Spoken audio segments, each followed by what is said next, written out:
A gray, misty dawn blanketed the prairie as wind howled through the rotting fence of the abandoned farm. Caleb Stratton had just set foot on the land left to him by his late uncle. He had not even begun to unpack. His boots, still dusty from the battlefield, landed heavily on the hardened ground as he made his way to the door of the old barn. The hinges screamed with a chilling screech as he pushed the door open. Pale light crept in and then Caleb froze. 8 bodies hung limply from the rafters, ropes pulled tight around their necks. Their shadows stretched long across the barn floor. Wind slipped through the cracks in the walls, making the thin bodies sway gently, like dead ghosts caught dancing in the twilight. Caleb's breath caught in his throat. His years on the battlefield had shown him hundreds of deaths, but nothing had ever hit him like this. This was not a war zone. This was a farm, a place where he had hoped to begin a new life. Then he noticed what made his blood run cold. From one of the hanging figures came a faint moan, soft and thin like a breeze, eyes barely open, fluttering weakly. They were not dead. Caleb stepped back half a pace, heart pounding wildly in his chest. He began to question the decaying barn, this place that now held in its grasp the fate of 8 Apache girls. The scene shocked him to his core. Caleb Stratton stood frozen in front of the horrifying scene. The smell of rotting wood, dried grass, and faint traces of dried blood hung in the air, choking him. His calloused hands gripped the handle of the old hunting knife strapped to his side. Suddenly, memories came flooding back: battlefields, fallen comrades, and the hollow emptiness that had followed him for the past 10 years. Caleb had once been a cavalryman. He survived when his entire unit was wiped out, returning home with a body full of scars and a heart eaten away from the inside. His wife and daughter had died in a vicious plague. Since then, he had drifted like a ghost, with only whiskey and darkness for company. Then, a letter arrived, a will from his late uncle, leaving him a farm on the edge of Dry Creek. Caleb saw it as his final shot at redemption. He hoped to find peace out there on the wild prairie, rebuild the house, mend the fences, and live out his days in quiet solitude. But that hope turned to ashes the moment he stepped through the barn door. The farm he had inherited was nothing short of a living graveyard. The fences were broken, the roof sagging. And now, at its heart, 8 Apache girls hung by the neck like vengeful spirits. Caleb moved toward them slowly, each step heavier than the last. He could hear a rasping breath from one of the bodies. A pair of dark eyes cracked open, barely clinging to life. His heart pounded, and in that instant, he saw his daughter again, just a little girl, once gasping for air, begging for help with her eyes, before the sickness stole her away. His grip tightened on the knife, his jaw clenched. He could not just stand there. In that moment, Caleb understood this inheritance was not just a gift from fate. Maybe it was a trap, a twist of destiny dragging him back to the edge between life and death, between justice and evil. The barn door still creaked in the wind, and the 8 swaying figures seemed to call out to him, forcing a choice. He could walk away, leave it all behind. Or he could step forward and cut the ropes, choking the life out of each and every one of them. Caleb drew a long breath. The knife in his hand felt as heavy as a mountain, but for the first time in years, he knew exactly what he had to do. The knife in Caleb's hand trembled slightly as he looked up at the rafters. 8 bodies hung limply, bare feet turning a ghastly shade of purple, the ropes digging into their skin, leaving streaks of dried blood. One pair of eyes flickered open, blinking rapidly, a faint glimmer of a plea shining through. "Oh, Lord," Caleb whispered, then rushed forward. He wrapped his arms around the first body and slashed the rope clean through. The girl collapsed, heavy and ice-cold. Caleb dropped to his knees, lowering her onto the straw-covered floor. Her breath was faint, but still there. He struck her back hard, and a rough, rattling groan escaped her lips. Without hesitation, he moved on. The knife sliced through rope after rope, each lifeless figure dropping heavily onto his calloused arms. Sweat poured down his forehead and spine, even in the morning chill. With every rope he cut, his heart lurched, terrified he might be too late. When the last girl hit the ground, Caleb was gasping for breath. He dragged each one out of the barn's moldy shadows and into the dry earth bathed in early sunlight. Faint warmth began to return to their pale cheeks. One of the girls opened her eyes. Her cracked lips quivered, and in a mixture of broken Apache and scattered English, she whispered, "Please, do not leave. Stay, just for tonight." Caleb knelt beside her, his pale gray eyes locking onto hers. In that moment, he saw his daughter again, those same pleading, fragile eyes, just before they faded away. It felt like something reached inside and squeezed his heart. He quickly pulled each frail body into the cabin. The small room reeked of mold, but it was the only shelter with a roof. He lit a fire, poured water from a wooden bucket, and coaxed it into their mouths one sip at a time. Some coughed harshly, but their throats took it in, their eyes beginning to open. The fire crackled, casting flickering light across their ghostly faces. They were no longer hanging phantoms, they were fragile lives, clawing for each breath. Caleb sat there, his hands raw and bloodied from the ropes, eyes fixed on every single one of them. He did not know who they were, or why they had been left to die in that barn. But he knew one thing for certain. From the moment his knife touched that first rope, he felt that trouble was coming, and it had its sights set on him. Night fell quickly over the prairie. Inside the crumbling cabin, the fire flickered like a faint heartbeat of life. 8 Apache girls lay huddled around it, their bodies trembling, their breaths sometimes strong, sometimes fading. Caleb sat in the middle of them, his large frame sunken into the air thick with sweat, smoke, and the scent of burned rope fiber. He took out his knife and cut strips from an old shirt of his, carefully wrapping them around their necks. The red marks were still deep, some even bleeding slightly. Each time he touched them, they flinched, eyes flickering open in panic, as if the noose was still around their throats. Caleb whispered softly, his voice rough but calm, trying to soothe. "It is all right. There are no more ropes here." They could not fully understand him, but something in his tone softened their eyes. He offered what little water was left, letting it touch their cracked lips. One girl drank greedily and began coughing, but held the wooden bowl tight, her eyes shining with gratitude. Another turned away, refusing it, tears sliding down her face without a word.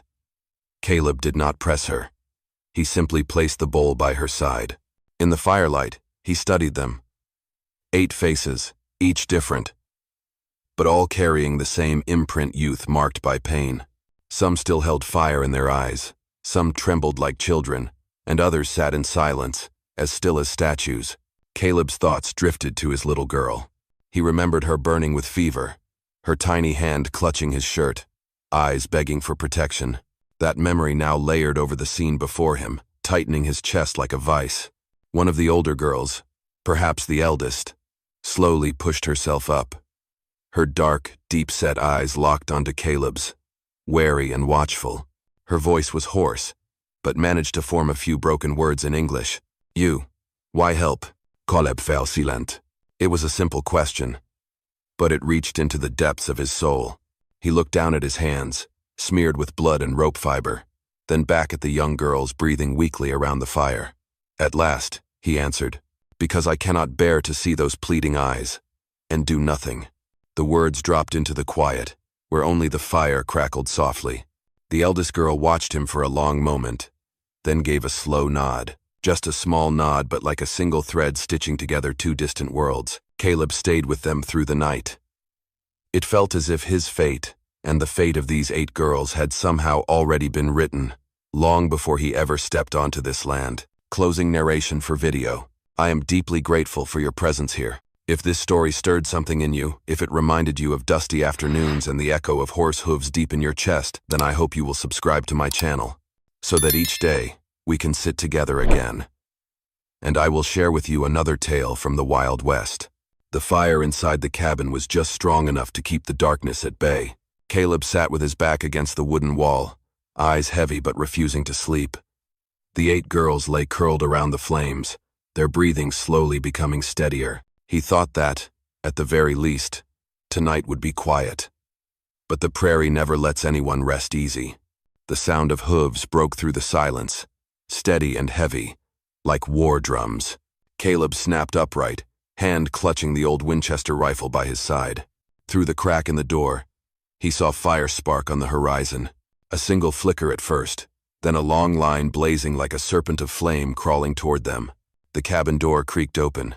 The eldest girl bolted upright, her dark eyes flaring with intensity. She whispered urgently in her native tongue. The other girls, though exhausted, sat up in alarm, fear rising with every breath. Caleb could not understand all the words, but he understood one thing with certainty. They knew who was coming. The hoofbeats grew louder. The ground trembled. Then torches erupted around the edge of the farm. More than 60 Apache riders emerged in the firelight, circling the cabin. Steam blew from their horses' nostrils. Feathers quivered in the wind. Their eyes, bright with fury, bore into the rotting wood as if they could burn the cabin down with their gaze alone. An arrow struck the ground in front of the porch, quivering violently in the dry earth. Caleb stepped back, Winchester raised across his chest, cold sweat trailing down his temple. Behind him, the cabin door shuttered. The 8 girls huddled close, their eyes wide with terror. One young warrior rode forward, raising his bow. His voice cracked through the night, echoing in Caleb's chest. "Return them. Every man who touched my daughter must pay in blood." Oh! Dozens of arrows were drawn back, tight as if a storm were about to explode. The wind carried red dust. Flames threw shadows of horses and warriors across the cabin walls, forming a living mural of vengeance. Caleb clenched his teeth. He had no words to explain. Even if he spoke, would they believe him? One thing was clear: if he stepped outside now, the truth might be ignored, but death would not be. Inside the cabin, the eldest girl rose to her feet and staggered toward the door. Determination burned in her eyes, as if her gaze alone could speak for them all. Caleb reached out, trying to stop her, shaking his head, but she placed a thin hand against his chest and met his eyes with quiet resolve. "You saved us. Now let us save you." Outside, the circle closed tighter. Everything hung on the edge of a spark, ready to ignite into a sea of blood. The pounding of hooves shook the ground, sending red dust spiraling into the air. Dozens of warriors stood with bows drawn, spears glinting in the torchlight. Death hung in the air, just one breath away. Then, from within the circle, a tall figure rode forward. It was the chief.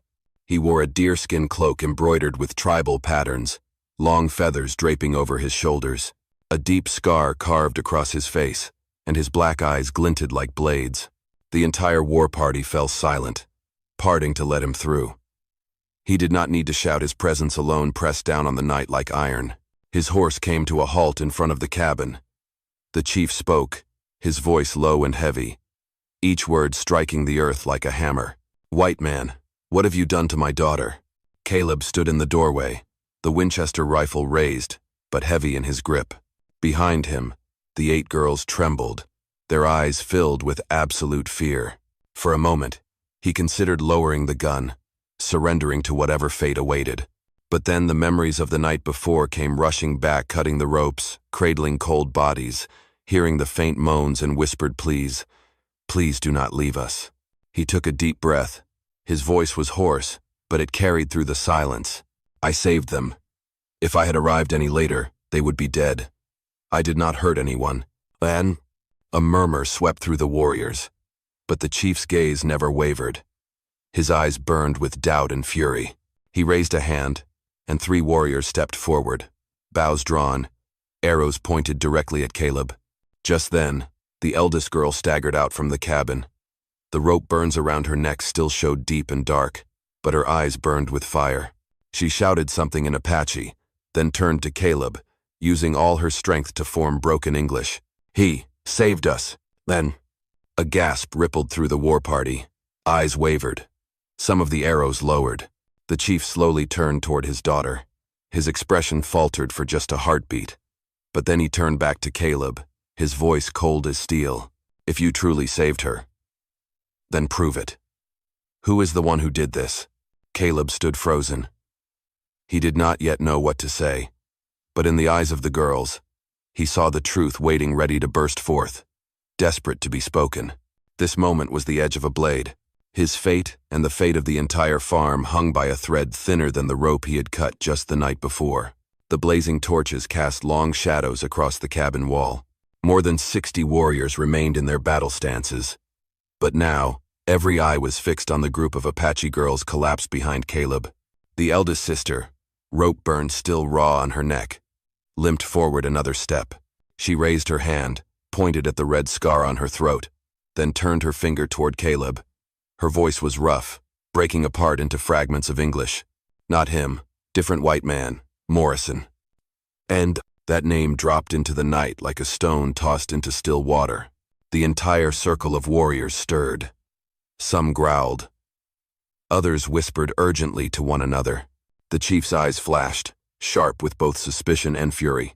The eldest sister continued, now speaking rapidly in her native tongue, her voice filled with pain and urgency. She told them, Morrison, the greedy landowner from town, had sent his men to capture them, to hang them in the rafters of this very barn. He wanted to spread fear, to trick the Apache into believing Caleb was to blame, and remove the last obstacle standing in the way of taking the entire valley for himself. As her story was translated, broken and halting, by a warrior who understood some English, the circle exploded with rage. Spears were raised high, arrows hissed through the air. But this time, they were no longer aimed at Caleb. Chief Tacona, his face carved with years of battle and loss, stepped forward. He stared at Caleb for a long time, his eyes dark and deep as a canyon. Then, slowly, he lowered his hand. The signal was clear. Bows came down. The circle loosened. "You are not the enemy," he said, voice low and gravelly. "You saved my daughter, but know this. By doing so, you have tied yourself to a war that has no end." Caleb exhaled, his shoulders sagging as if a mountain had been lifted from his back. He looked at the 8 girls' faces, pale, but eyes burning bright in the firelight. They were no longer ghosts hanging from rafters. They were alive, and their words had shifted the course of his fate. That night, as the tribe slowly withdrew into the darkness and only the wind howled across the plains, Caleb sat silently on the cabin's porch. He knew now. Morrison had lit a fuse far greater than he imagined. And Caleb, the man who once only longed for peace. The next night, the prairie wind howled violently. Caleb had just dozed off when the thunder of hooves returned this time, not from Apache warriors. From the road that led into town, flickering torchlight appeared, followed by echoing, hideous laughter. Morrison, the bloated land baron, sat firmly atop his horse, his black cloak whipping in the wind. He had brought nearly 30 gunmen with him, their rifles gleaming in the firelight. Morrison scowled and shouted, his voice booming. "Caleb Stratton, this land is mine. I was the one who sent you that fake will. This little game is over. Now I will burn you and that worthless farm to the ground." He threw his arm forward. His men roared and hurled flaming torches at the dry fences.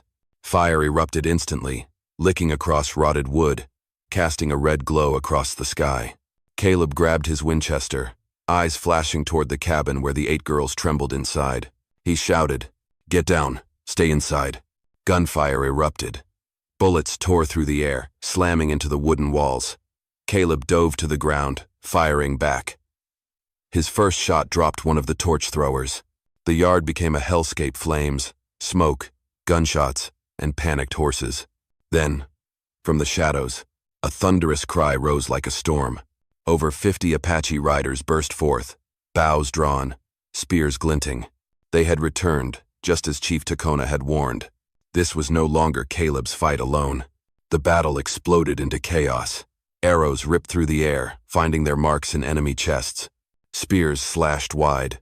Horses screamed. Red dust rose like a sandstorm.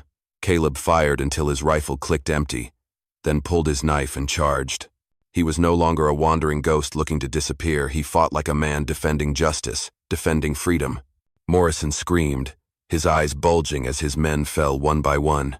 He turned his horse, trying to flee, but a young warrior's arrow found his back. Morrison let out a strangled cry and tumbled from the saddle, his bloated body swallowed by fire and dust. When the last gunshot faded, only the wind remained howling across the scorched earth. The farm smoldered. Fences lay broken, but the cabin still stood. Inside, the 8 Apache girls were alive, their eyes glowing with gratitude and hope.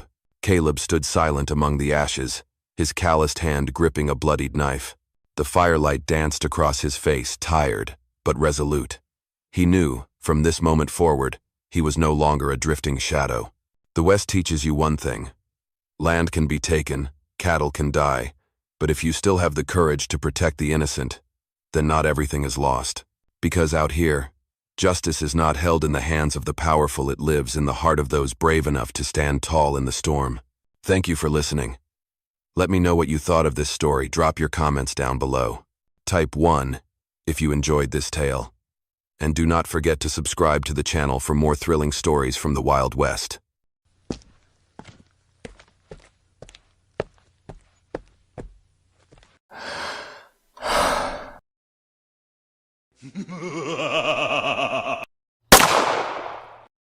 Dawn had not yet broken. The sky was still thick with gray mist. Jonas Hale jolted awake to the thunderous pounding of hooves outside his rickety shack.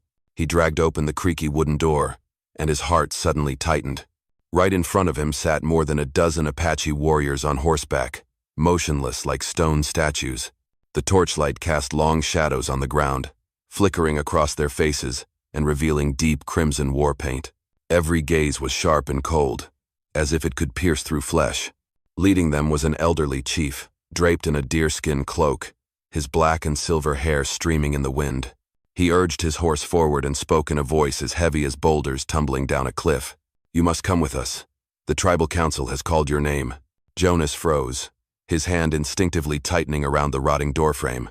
He was just a poor rancher, the owner of a few scrawny cows, living in a shack with a leaky roof and crooked walls. For years, no one had paid him any mind.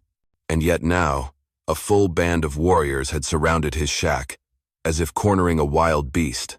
Flashes from the night before returned to his mind, an Apache woman collapsing in a mountain ravine, her body soaked in blood, eyes half open in the throes of death. He had knelt beside her and offered the last sip of water from his canteen, and that single sip of water had now brought him to the doorstep of destiny. Jonas Hale never imagined there would come a day when he would be summoned before an entire tribe. He had always been just a poor rancher, scraping by on the edge of Dry Creek, living in a rotting shack that could collapse in the next strong wind. He was 46 years old, a former soldier who had worn the uniform during the Civil War. He had known the smell of gunpowder and heard the sound of comrades falling beside him.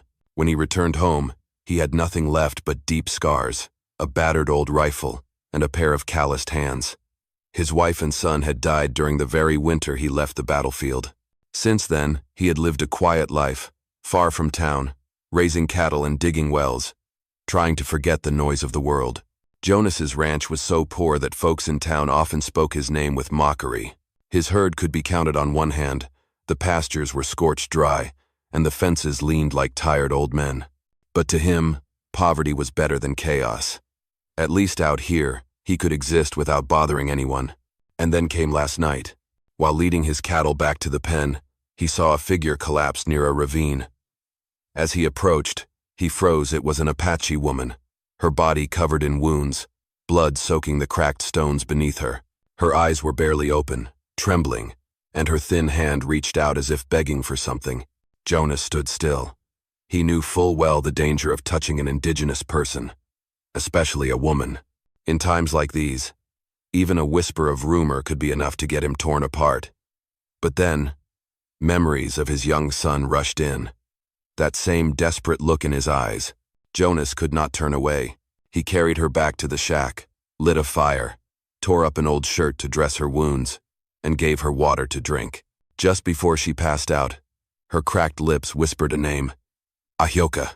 Now, before the sun had even risen, that single act of mercy had placed him face to face with an entire tribe, and with a destiny he never imagined.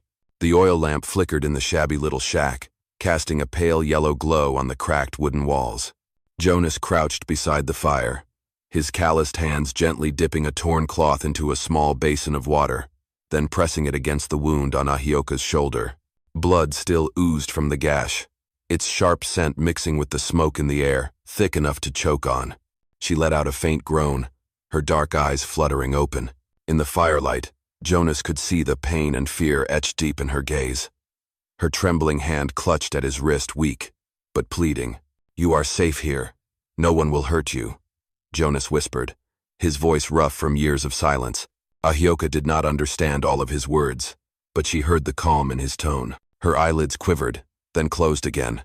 Jonas tore another strip of cloth and wrapped it around her wrist, where dark bruises still marked the spots a rope had once dug into her skin.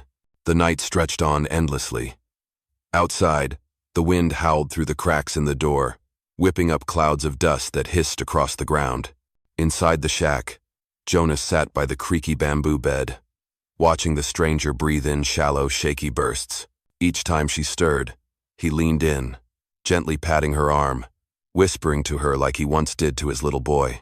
Near midnight, Ahyoka stirred. Her cracked lips parted, and through ragged breaths came a whisper. "Do not leave." Jonas startled. He reached for her thin hand and clasped it tightly in his own. "I will not leave you," he said, firmer now, like a vow. In that moment, an invisible thread seemed to pull them together.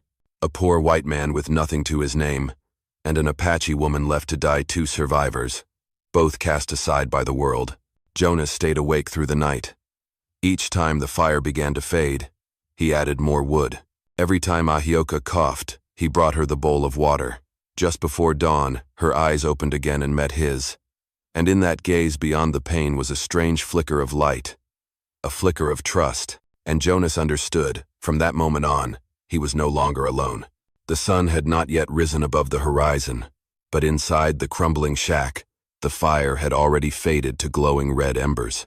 Jonas still sat there, his back against the wall, eyes heavy with exhaustion but never straying from the Apache woman lying on the bamboo bed. Ahyoka stirred slightly.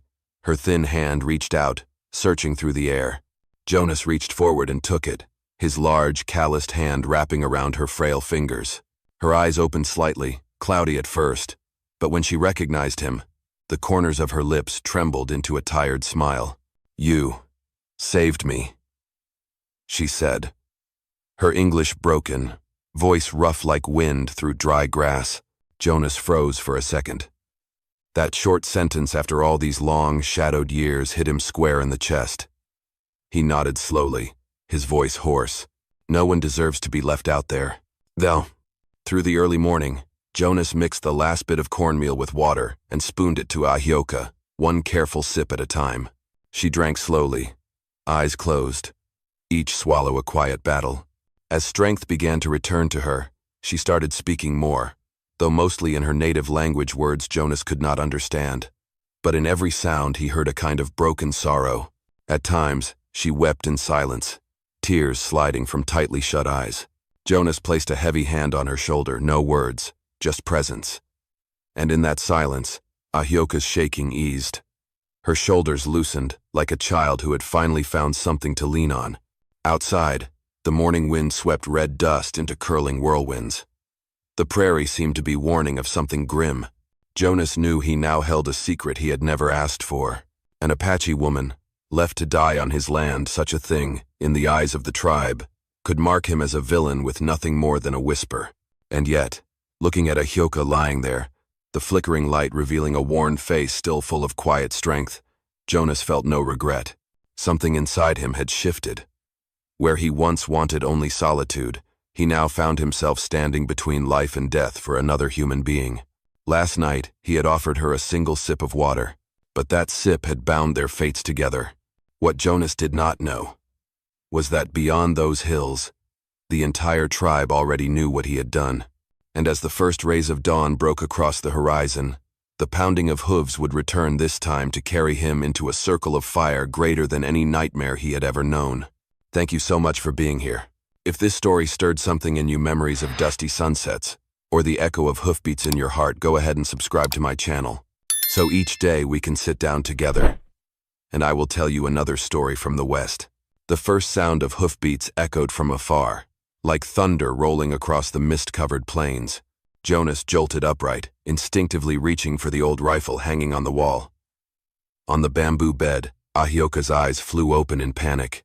She whispered something in her native tongue, her voice trembling. Jonas could not understand the words, but the fear in her eyes said everything. In no time, the distant rumble became a storm. The earth shook in waves, red dust curling into a haze on the horizon.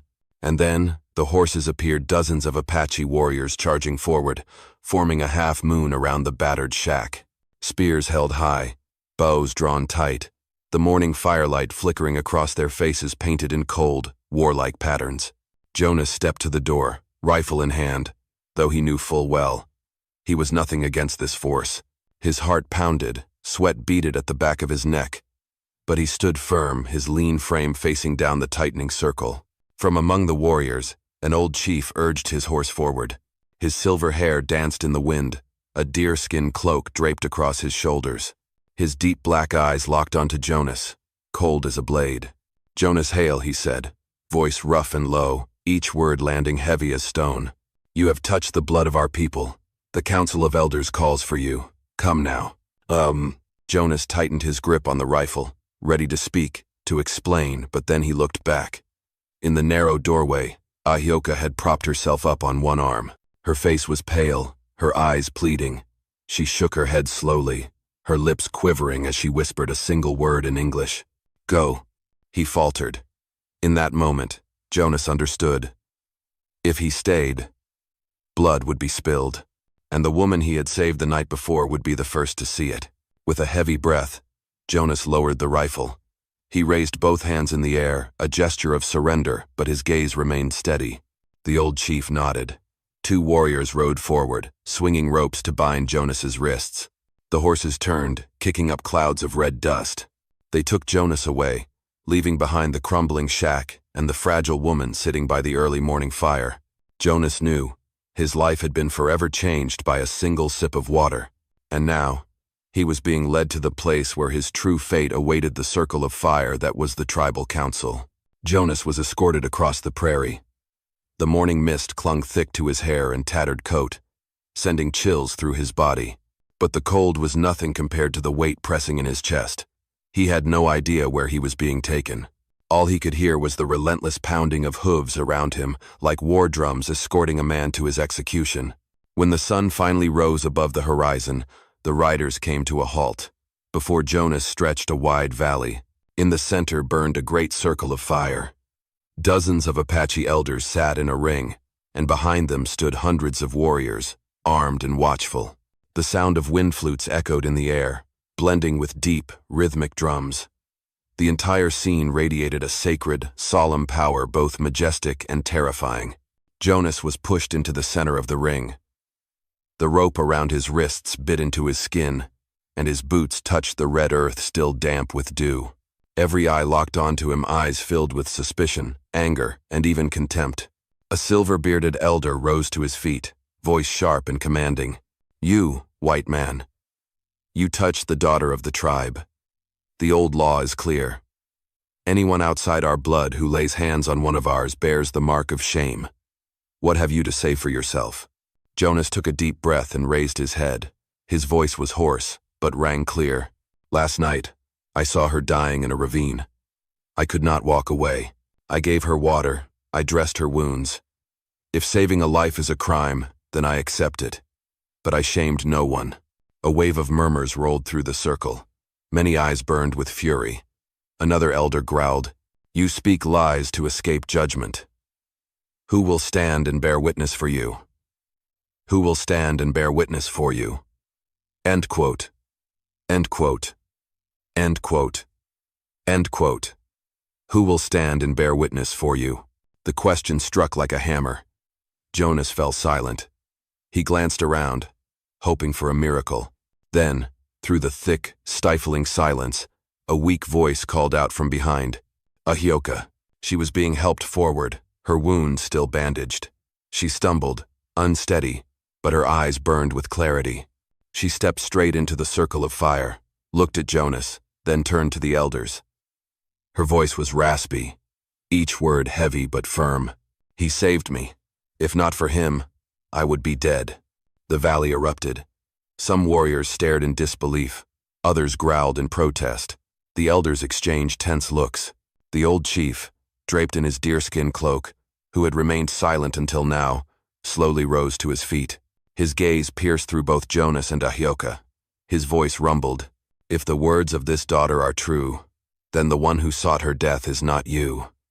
But you have interfered with our fate. From this day forward, you are no longer an outsider.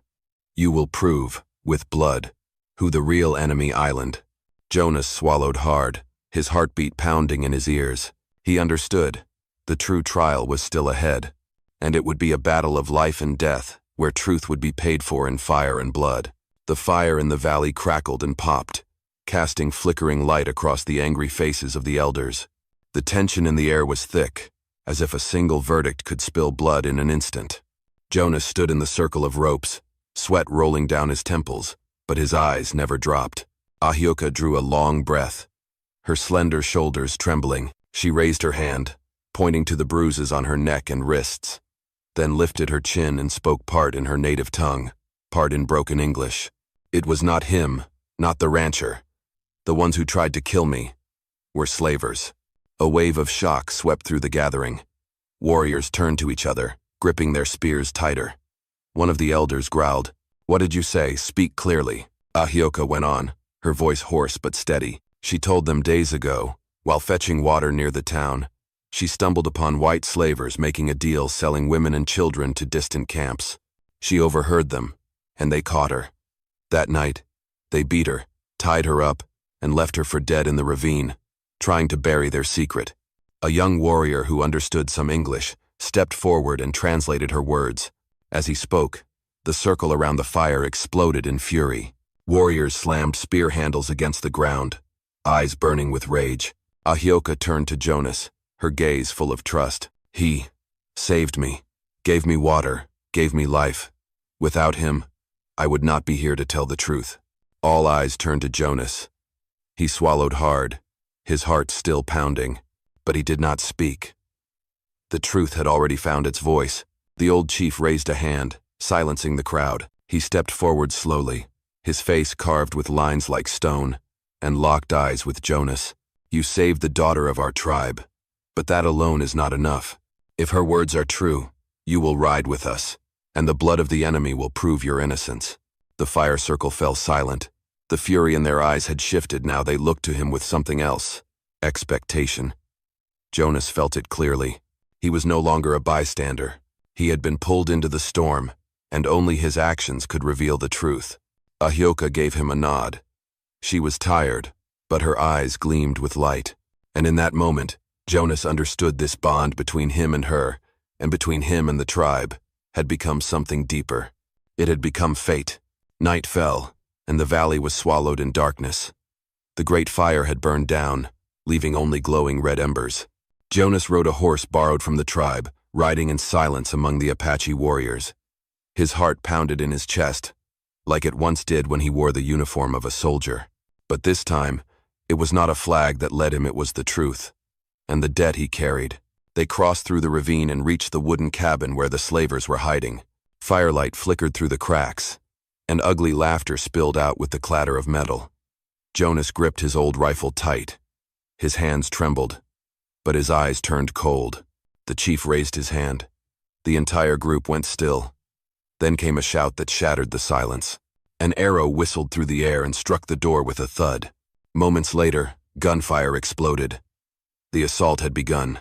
Apache warriors charged forward, horses screaming, spears flashing in the firelight. Jonas took cover behind a boulder and aimed. His first shot dropped a man holding a knife. A scream echoed. Flames roared to life as torches were thrown onto the dry wooden roof. The fire began to devour the house. The slavers fought back with wild desperation, but one by one, they fell. Jonas broke cover when he saw a large man swinging an axe toward Ahioka. Without thinking, he raised his rifle and pulled the trigger. The crack of the shot rang through the chaos, and the man collapsed beneath the firelight. Jonas stood there, panting, the battlefield flashing in his mind once more. But this time, he was fighting for something right. The battle raged until midnight, then fell silent. The hideout lay in ashes, while the silhouettes of Apache warriors stood tall in the firelight. The old chief stepped forward, his deep black eyes fixed on Jonas for a long moment. Then he nodded slowly. You have proven yourself. You are no longer an outsider. From this day on, your honor is bound to the tribe. Ahioka stood behind him. Her face was still pale, but her eyes glowed with quiet strength. She gave him a small nod, a thank you that needed no words. Jonas lowered his rifle and sat down on a stone, looking up at the star-filled sky. For the first time in years, he felt something stirring in his chest, not just old scars, but life. A single sip of water had bound him to a fate far greater than he had ever imagined. And now, he knew. He had found a reason to keep going. In the west, Jonas thought. Justice is not written in ink. It is carved in fire, in blood, and in the courage of those who dare to stand against the storm. One sip of water, one outstretched hand sometimes, that is all it takes to change a life. Because out here, in a land as brutal as it is beautiful, compassion does not just save others, it saves your own soul. And that is the true justice of the West. Let that compassion take root in each of us, my friends. Thank you so much for being here. Now tell me, what did you feel while listening to this story? Drop a comment down below. Type the number 1 if this story moved you. And do not forget to subscribe, so you never miss the next gripping tale from the Wild West.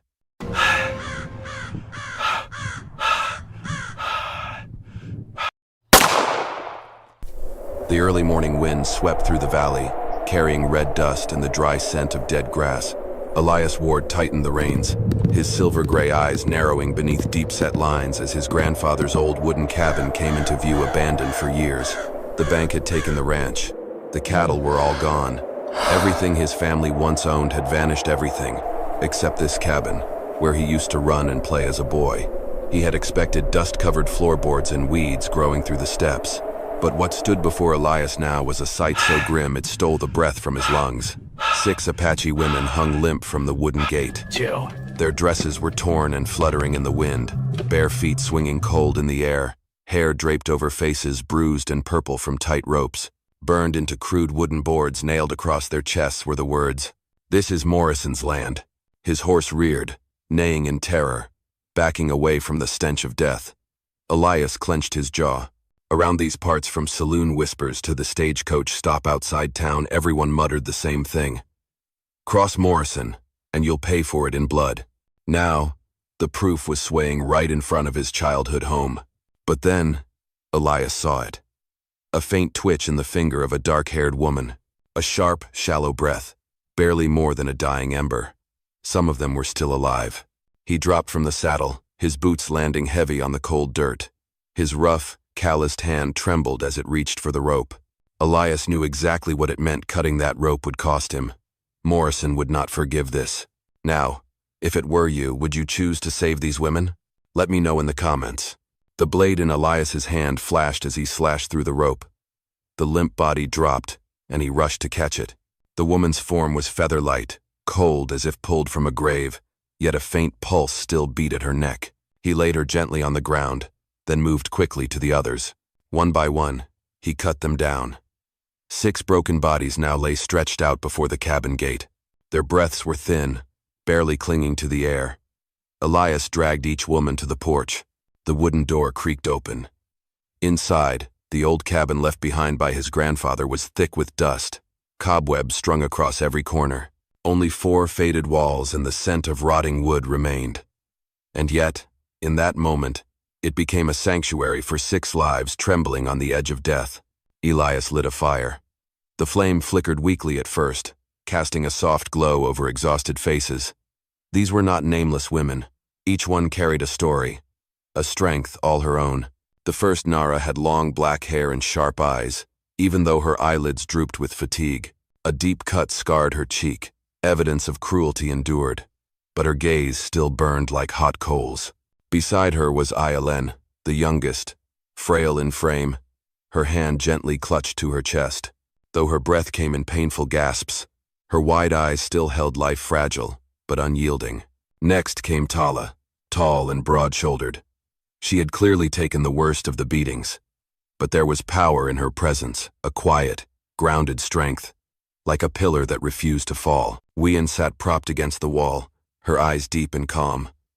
Her posture was unmistakable. This was a woman of wisdom and composure, even as her body trembled. Then there was Ahioka, the eldest. Her hair was streaked with silver. She tended to the others, adjusting cloth, gently brushing the blood-matted hair from Ayelen's forehead. In the flickering firelight, she looked like a mother watching over her children. Last was Kiona, her hair a rare red, her eyes burning blue.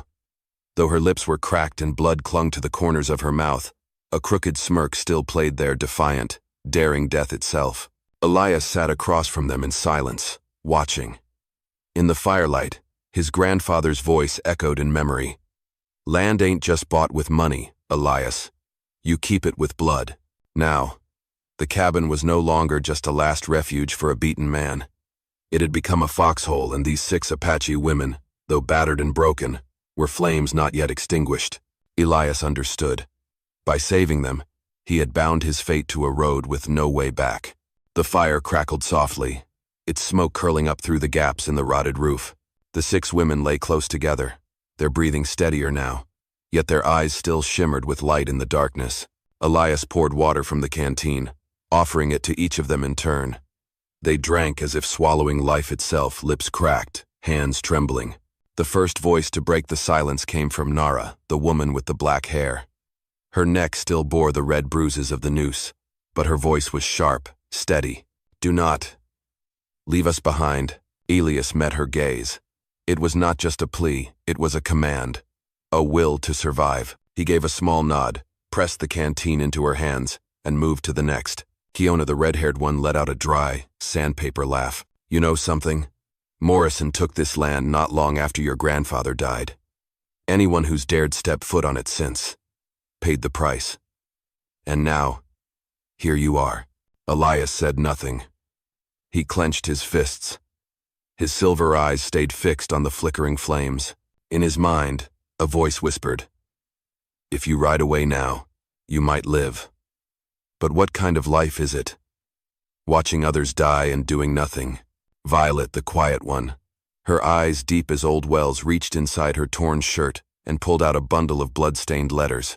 She laid them gently on the wooden floor, her voice no louder than wind slipping through a door frame. "These are what he cannot deny. Letters from Morrison, orders to his men, notes to officials, bribes to the sheriff, everything. He thought if he killed us, the truth would die too. But these survived." Elias leaned over.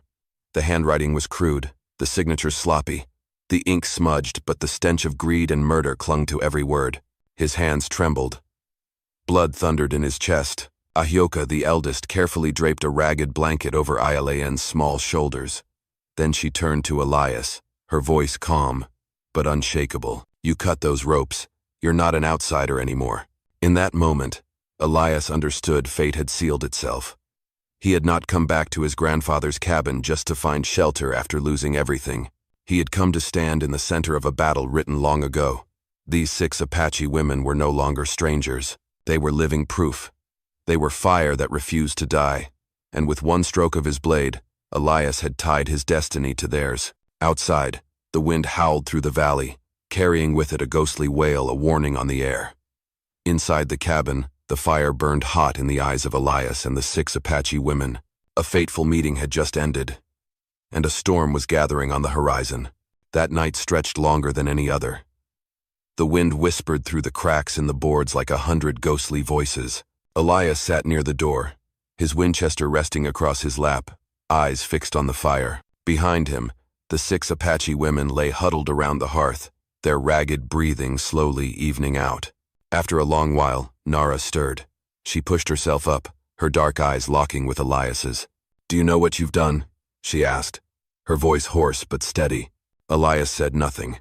She continued, "By cutting those ropes, you defied Morrison. He may come for your life." Elias slowly raised his gaze. The firelight flickered in his silver-gray eyes, cold as forged steel. "I've already lost everything," he said. "If I lose my life too, so be it.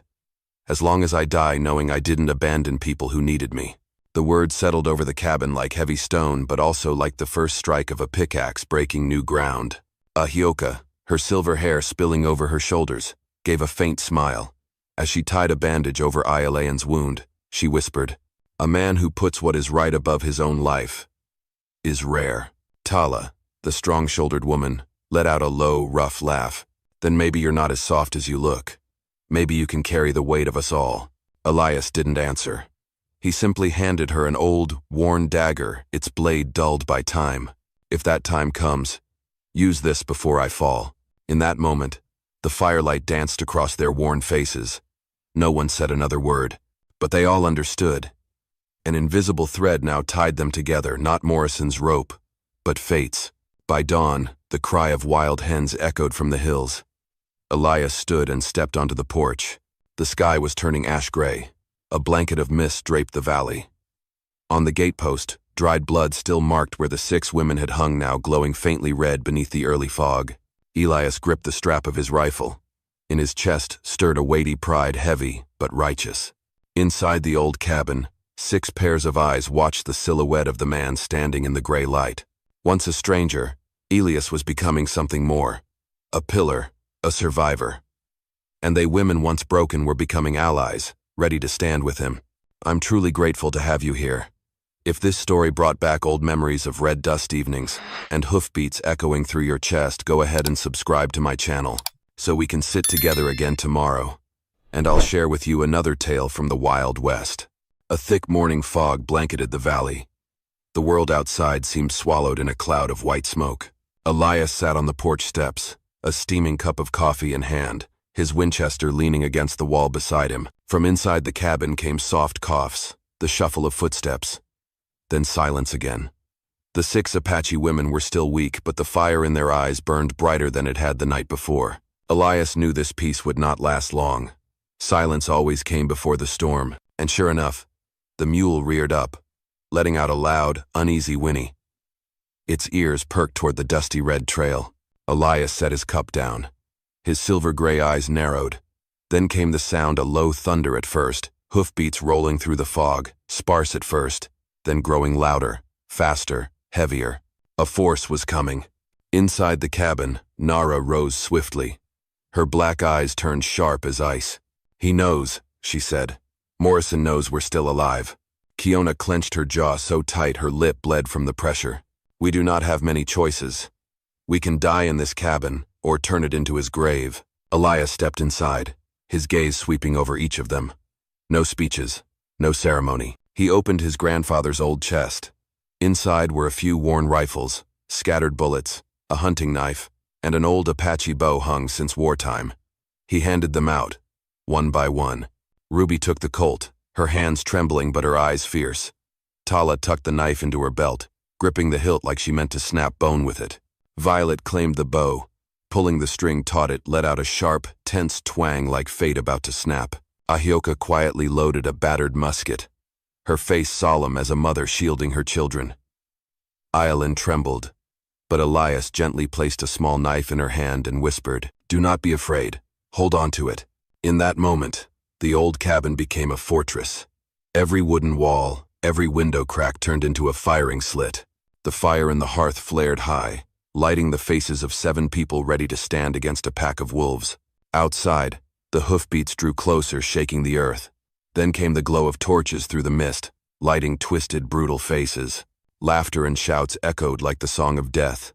Morrison had not come with a handful of thugs, he had brought an army, armed to the teeth, surrounding the cabin on 3 sides. Elias drew a deep breath. His voice was rough, but steady. This is no longer an abandoned home. This is a stronghold. If we fall, then we fall as free people. Their eyes met, fierce and silent. The heavy breaths of 7 hearts beat in time, with the pounding hooves outside. Every second stretched tight as wire. The cabin door rattled under the pressure. The storm had arrived. The pounding of hooves shook the ground. Over 24 of Morrison's riders surrounded the cabin, torches blazing, casting flickering light over savage faces. Morrison sat tall atop a black horse, his long coat flaring in the wind, his eyes gleaming with the arrogance of a man who believed he held the law in his hands. "Ward." His voice rang out like a judge pronouncing sentence. "Hand them over. This cabin isn't yours. You cut them down last night, what? You got a death wish?" Elias stood firm on the porch, Winchester in hand. His voice was rough, but solid as stone. "This cabin belonged to my grandfather. His blood still soaks the wood. If you want it, Morrison, you'll have to step over my body." Mocking laughter erupted. Then a gunshot ripped through the air. The bullet slammed into the wooden post inches from Elias's head. The battle had begun. Gunfire roared. The cabin shook under the barrage. Windows shattered, splinters flew. Ruby screamed and fired, dropping a man scrambling onto the porch. Tala roared, slashing down another as he burst through the door. Ayelin trembled, but when a shadow lunged at her, she drove her knife into his arm. It was enough. Elias spun and shot the man down. Violet crouched in the shadows, silent, steady. Her bow creaked, then snapped. The arrow struck a man dead in the chest. He fell without a sound. Ahyoka, despite her age, calmly loaded the old musket. She fired. The blast echoed like thunder. A rider toppled from his horse, crashing to the ground. Morrison cracked his whip, shouting for his men to press forward. Torches hurled onto the cabin's roof. Smoke curled thick into the sky. The whole house groaned, as if ready to become a bonfire. Elias hit the floor, reloading round after round. Each shot found its mark, but a bullet grazed his shoulder. Hot blood soaked his shirt. Kiona rushed in, fired twice with her Colt, then pulled Elias back to his feet. Her eyes blazed, red hair wild in the firelight, like flame itself. Screams, horses shrieking. Gunfire like war drums. The tiny cabin was now the eye of a storm made of blood and flame. Though each fought like a starving wolf, they were tiring. Ammo was running low. The wooden walls were riddled with holes. Smoke was choking the air. Morrison rode closer, his voice booming through the chaos. "You're nothing but insects. Your deaths will remind this land who holds the power." Elias dropped to his knees on the porch, clutching his Winchester, 3 bullets left. Sweat and blood streamed down his face. His vision blurred, but his spirit held firm. Inside the cabin, 6 pairs of eyes locked onto him. Not one flinched. Smoke poured in. Fire licked the roof. And in that moment it felt as if the whole world held its breath, waiting to see if death would consume them all. The cabin burned like a torch in the night. Ammunition nearly gone. Smoke choking every breath. Elias and the 6 Apache women pressed close together. Each breath was ragged. Each heartbeat felt like the last. Morrison circled on horseback, his cold laughter echoing in the smoke and flame. "You think you can stand against me?" he bellowed. "After tonight, no one in this town will dare defy me again." Elias pushed off the floor, trying to rise. Blood blurred his vision, but his gaze was sharp as a blade. He raised his Winchester, pulled the trigger. Boom! One man fell backward off his horse, but that was just one of dozens tightening the noose. Then, just as despair set in the sound of a war horn pierced the night, it rang across the hills like thunder. A second later, the ground trembled with the pounding of hooves. From the edge of the valley, hundreds of Apache riders appeared. Feathers danced in their hair, spears and bows raised high. Their battle cries echoed through the mountains, shaking the heavens. The cavalry stormed down the slope like a tidal wave. Flaming arrows flew, striking Morrison's ranks. His men screamed, falling, breaking ranks, scattering. Through fire and smoke, the Apache surged forward like a flood. Nara leapt to her feet, voice cracking with emotion. "Our people. The tribe has come." Kiona shouted and fired her last Colt round, laughing with smoke-blackened joy. Tala lunged, driving her knife into a retreating soldier. Violet, hidden in shadow, loosed her final arrow. It struck square between the shoulders of a fleeing traitor. Morrison's face went pale. He pulled his horse back, screaming, "Hold the line. Do not let these savages wipe you out." But his men were broken. The Apache roared louder. Spears flashed in the firelight. Horses screamed. Men fell. The entire valley became a battlefield bathed in red. A massive Apache warrior galloped to the cabin and leapt down. His eyes burned bright, his voice rolled like thunder. "Ward, you saved the daughter of our people. You are a hero to us." Elias stood tall, blood dripping from his wound, but his stance unshaken. He gave a firm nod, gripping his Winchester tighter. In the thunder of hooves and the cries of war, he understood. This was no longer just his fight. Morrison was thrown from his horse, bound tight in the Apache circle. His face twisted in hatred, but his eyes showed fear. For the first time, the name Morrison trembled before true justice.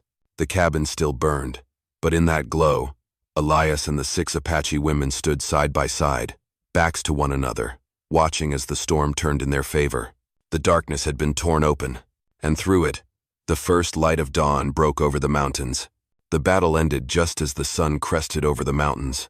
Morning light poured into the valley, shining through the black smoke rising from the scorched roof of the cabin. Morrison knelt in the center of the Apache circle, his hands tied tightly behind his back. His face was smudged with soot, his eyes still wide, but the arrogant gleam was gone, replaced by torn, empty despair. Violet stepped forward, a bundle of wrinkled letters in her hand once hidden beneath the rags of her shirt. She tossed them at Morrison's feet. Smudged ink and jagged lines exposed his crimes. Bribes to officials. Orders to hang 6 innocent Apache women. Payments to the sheriff. Morrison screamed. His voice cracked and desperate. "They're fake. Burn them. Do not believe those filthy scraps of paper." But no one listened anymore. Nara stepped forward, picking up one of the letters. Her voice rang out like a verdict. "This is your signature, Morrison. You wrote the death sentences of innocent people with your own hand. And today, justice has written yours." Elias stood near the porch of the half-burned cabin, blood still seeping from his shoulder, his silver-gray eyes cold and clear. He said nothing. He just watched as Morrison was dragged away, his angry screams fading beneath the sound of retreating hooves. In that moment, the Apache chief approached.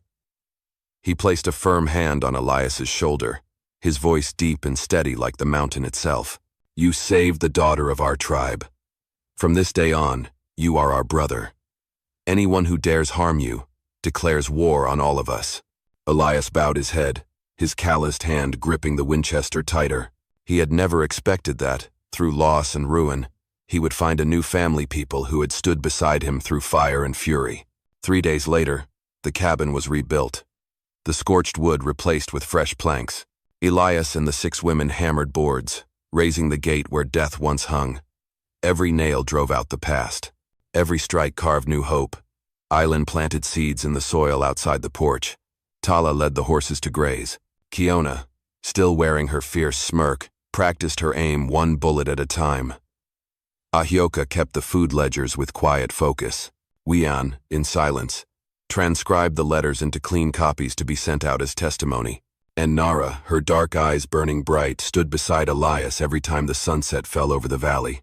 One night, around the fire, Elias looked around. His voice was low, rough, like old timber cracking in the heat.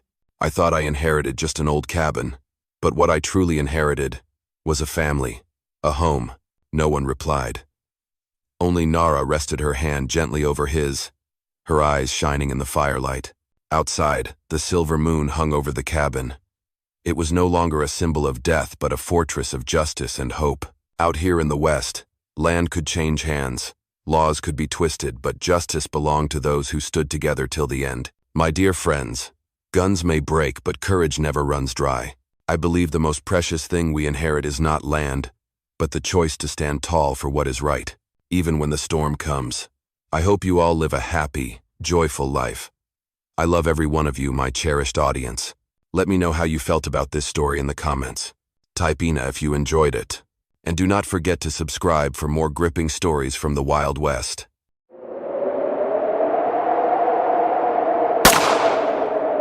Cole was scooping water for his old horse when he heard something. Not the sound of an animal. It was a moan, faint, choking, filled with pain coming from the direction of the old barn. Cole took slow, deliberate steps, unarmed. Years of loneliness had made him cautious. Then he saw them. 3 Apache women, each one like a living bronze statue. Their bodies were so tall and broad that he had to tilt his head back to take them all in. The first Arika was nearly half a head taller than him. Her shoulders were wide, muscles rippling beneath her dark bronze skin, her hand tightly gripping a curved blade even though she was trembling. Beside her lay Niera, the middle sister, motionless, her chest covered in bruises and blood soaking through a torn hide cloak. Taya, the youngest, was trying to support Niera, her eyes flickering between fear and defiance. When Arika saw Cole, she immediately crouched to shield her sisters, growling low like a wounded beast. "Do not come any closer." Cole stood still. He said nothing, did not raise his hands, just slowly bent down and placed the water jug and a cloth, wrapped bundle of bandages on the cold ground. Arika's eyes flickered with hesitation. There was no trust, but no malice sensed either. In the misty dawn of the American West, between a lonely man and 3 dying warrior women, something had just begun, something as fragile as their very lives. Cole did not touch them. He simply stepped back a few paces, leaving just enough distance so that the 3 Apache warriors would not feel cornered. The morning wind swept through Arika's long hair, sending a few dark strands across her face. her eyes still locked on Cole like a mother beast guarding her young. "Drink," Cole said softly, his voice rough from years of speaking to no one but the wind. "The water is clean." Taya was the first to move. She bent down and lifted the water jug with her strong, broad hands, her muscles clearly defined beneath her skin. As she drank, her eyes stayed on Cole, as if expecting him to draw a gun at any moment. Niera was much weaker. Each breath seemed to pull a blade across her chest. Arika had to support her, her large hands stained with dried blood. When Niera collapsed again, Cole instinctively took half a step forward and immediately saw Arika raise her knife. He froze at once. No sudden movements. "There are bandages inside," he said. "And hot soup." He did not glance at the knife. His eyes stayed fixed on Arika's. "None of you will survive out here in the cold." Arika stared at Cole for a long time. Her gaze seemed to weigh two things, danger and hope. Finally, she gave a small nod but did not lower her weapon. Cole walked ahead slowly, holding the door open. The three Apache sisters stepped into the tiny cabin. He wanted them to know he was not trying to control them, not crowding them. Taya ate first, her eyes still watching Cole as she spooned the hot soup. "You are not afraid of us?" she asked, her voice lower now, tired, but still strong. Cole shrugged. "3 people half dead are not what I should be afraid of." Arika narrowed her eyes slightly, as if not used to that kind of answer from a white man. While they ate, Cole kept an eye on the window. Outside, strange tracks on the ground, numerous deep horse prints, running close to the fence. Someone was hunting these women. He turned back to Arika. "Who's after you?" Arika did not answer right away. Then, in a low voice strained with pain, she said, "Slavers. They want to sell us, because we are warriors, worth more." Cole clenched his jaw. No wonder their injuries were so severe. He looked at Niera. She was trembling, her breathing shallow, her skin a pale, sickly shade. "She needs stitches," Cole said. "If not, the fever will kill her before the slavers ever get here." For the first time, Arika looked at him not with suspicion, but with real fear for her sister. In that moment, Cole understood. A fragile thread of trust had just been laid on the old wooden table in the heart of the Wild West.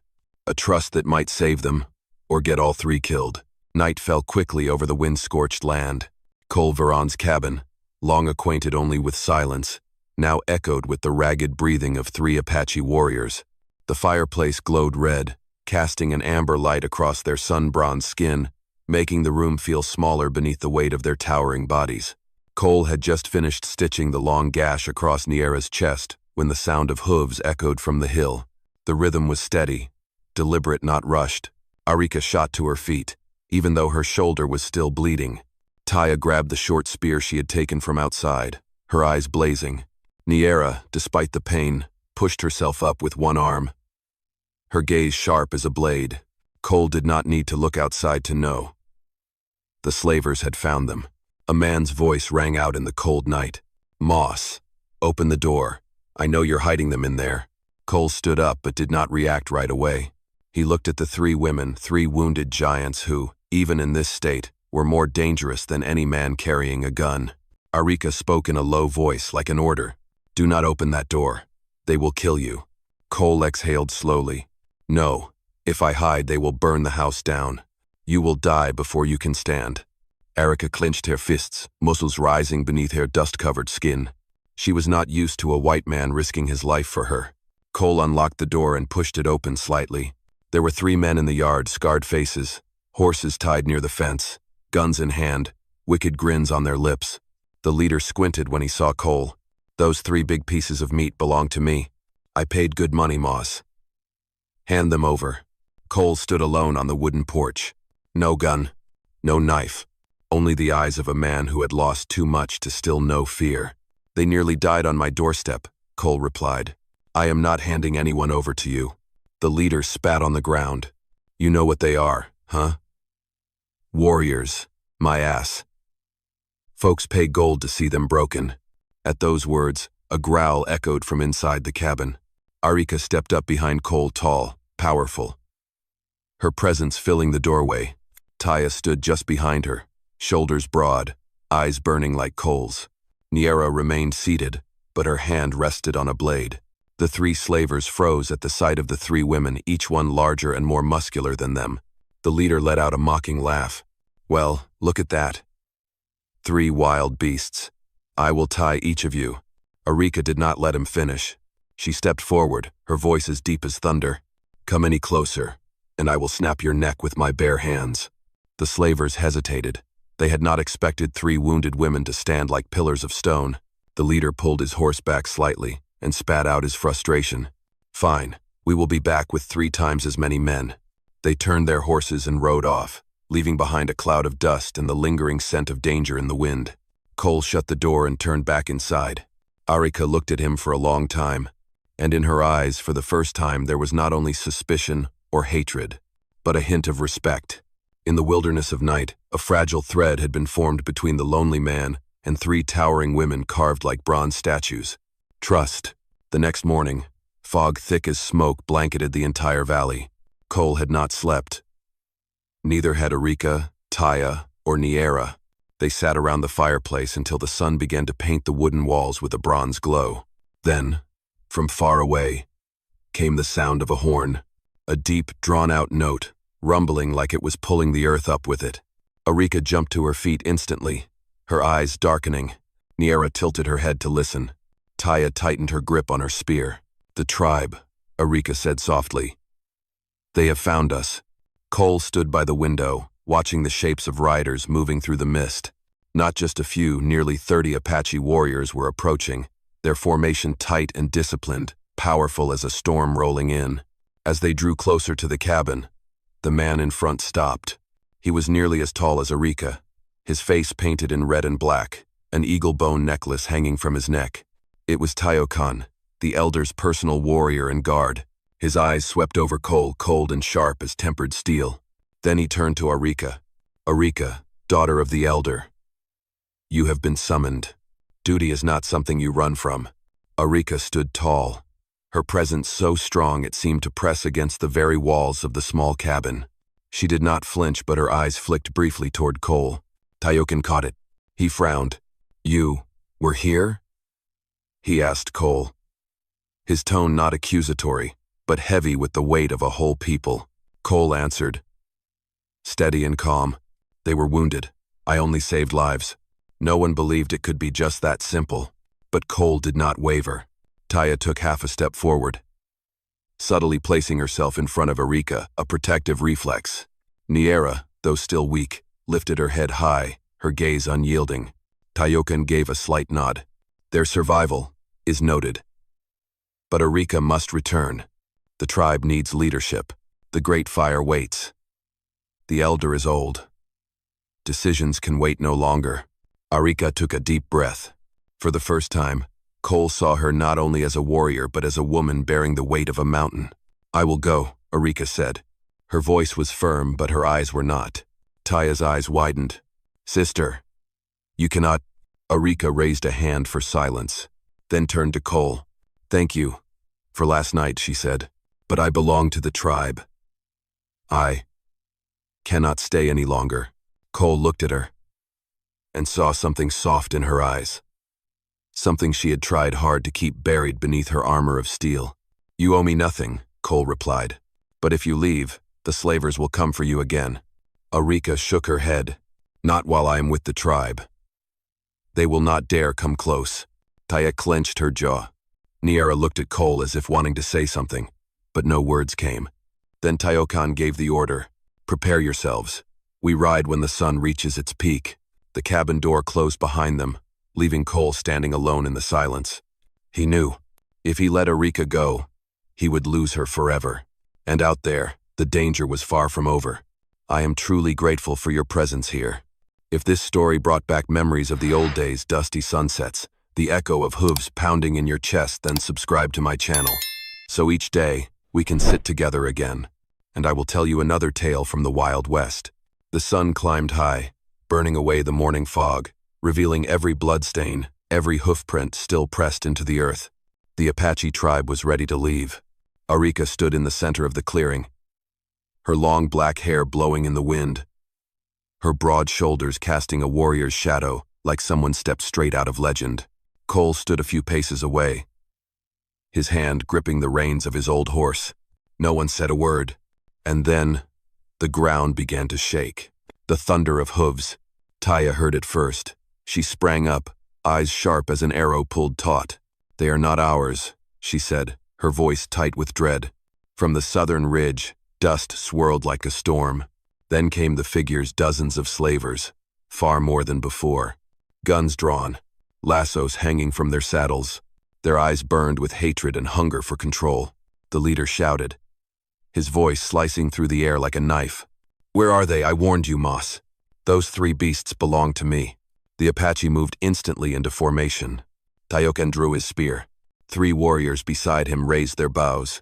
Arika stepped forward, her shoulder still bandaged, the wound from the night before not yet healed. Cole felt a chill crawl down his spine. There were so many of them. It was as if the valley had darkened. Taya growled, "They mean to kill us all." The slaver leader raised his carbine and fired 3 shots into the sky. "Hand them over. I only want the women. The rest of you live or die, I do not care." Cole did not think.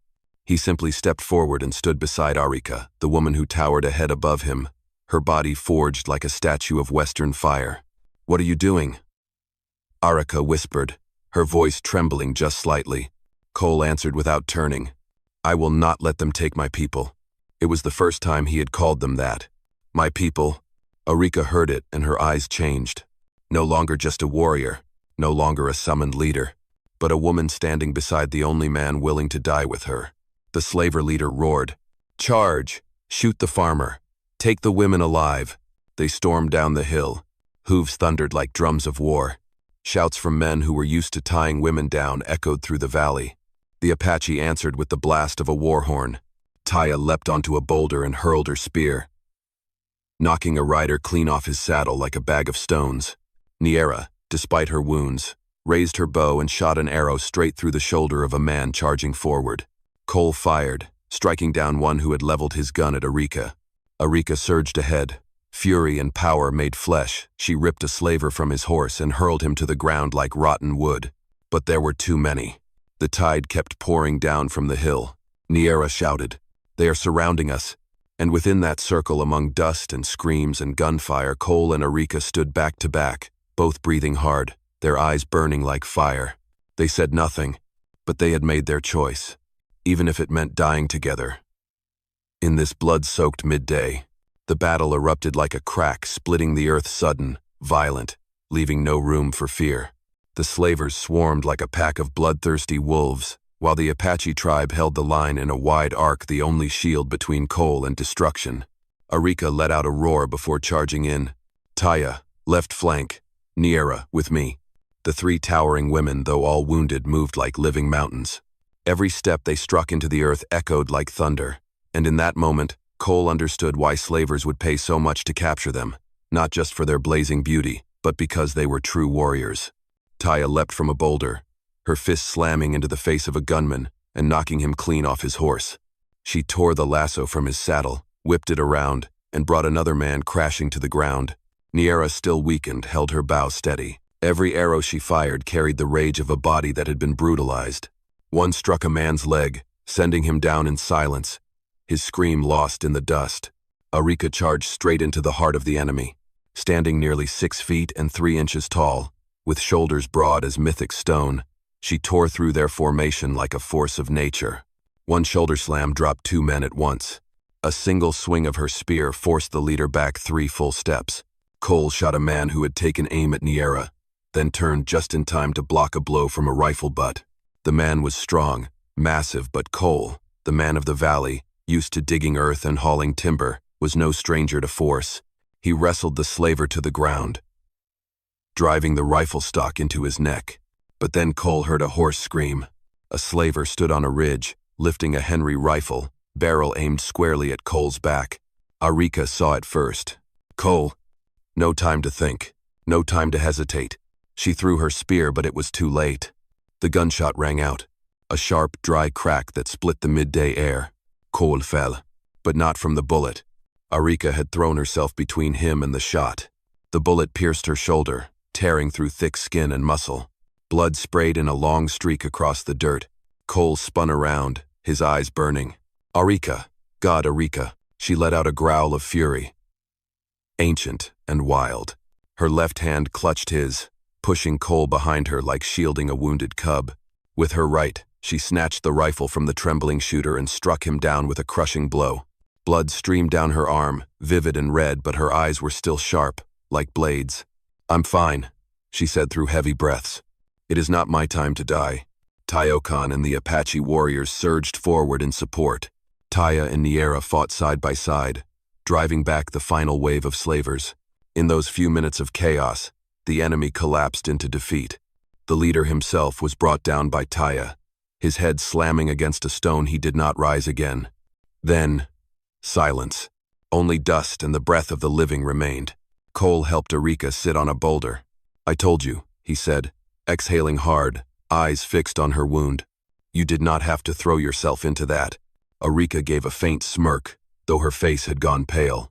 "You saved my sister." "I saved you.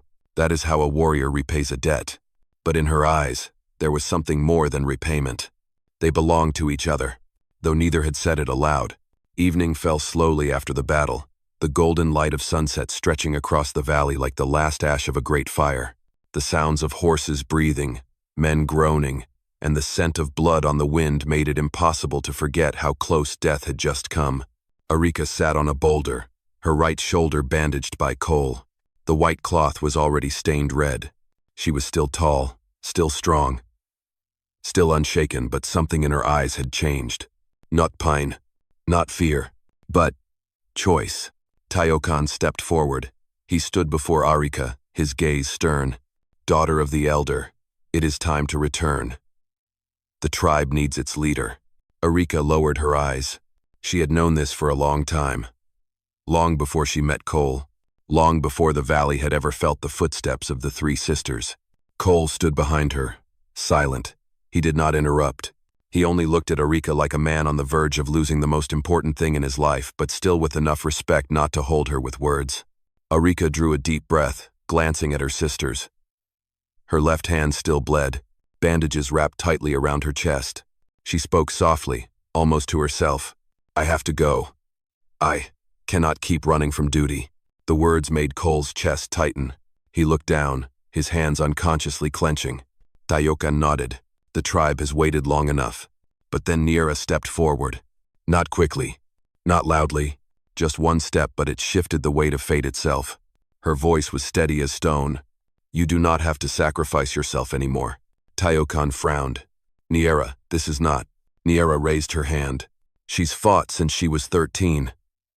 She protected the tribe. She carried everything. And where was I then?"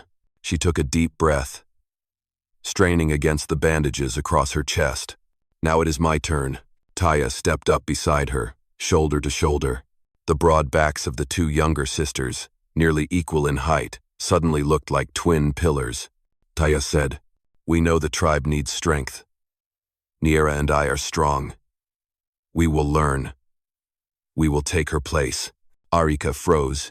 She had never seen her sisters stand tall, straight, and unshaken like this. No longer the girls running behind her in the woods. No longer the shadows hiding behind their elder sister. But warriors. Taiyokan looked at the three sisters, then at Cole, the man standing quietly, hands still stained with battle, but whose eyes softened as he saw the three warriors side by side. He gave a slow nod. "If that is your decision, then I accept it." Arika turned to Cole. For the first time, her eyes held no defenses. Not a warrior, not the daughter of an elder, just a woman, choosing what her heart truly wanted. She stepped closer to him. The space between them was no more than a breath. "Cole, if you want me to stay," she said quietly, "I will." And those few words, simple as they were, weighed as much as a lifetime of battles. Cole looked at her for so long he could see the reflection of the sunset in her eyes. "Arika," he said softly, voice rough with feeling. "Stay for yourself." Arika smiled, a smile worn and weary, but strong. Like the weight she had carried for so long had finally fallen away. "Then I choose to stay. For me." The next morning washed the valley in a pale golden hue. Like a quiet act of forgiveness, the mist slowly lifted. revealing hoofprints and dried blood on the ground, reminders of the battle the night before. And yet, the air today felt different.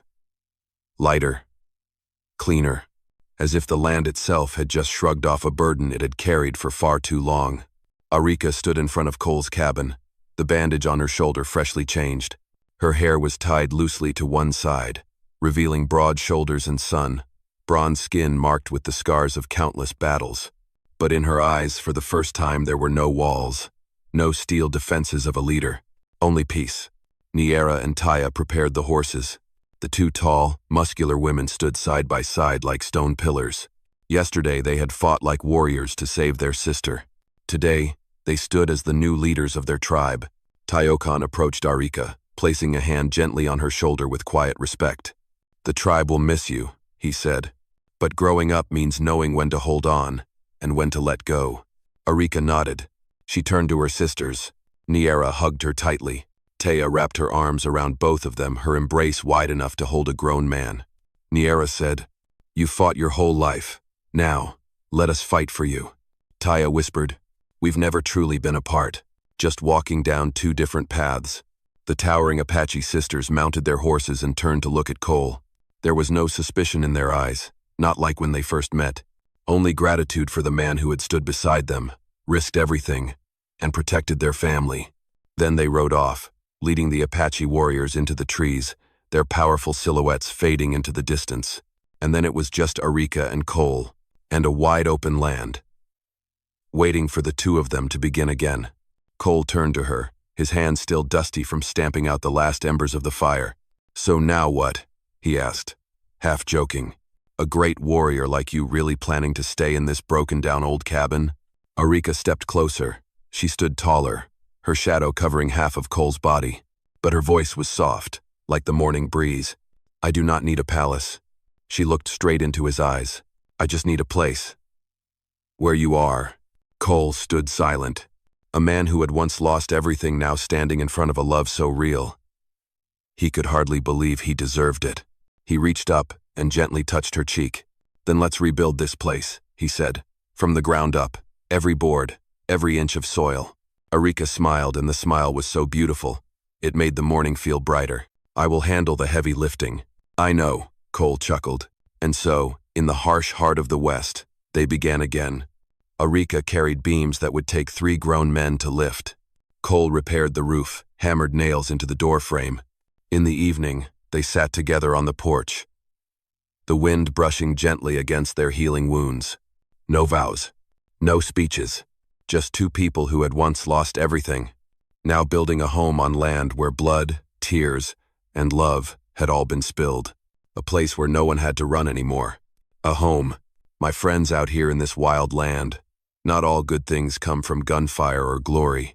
Sometimes, they come from the smallest acts no one sees.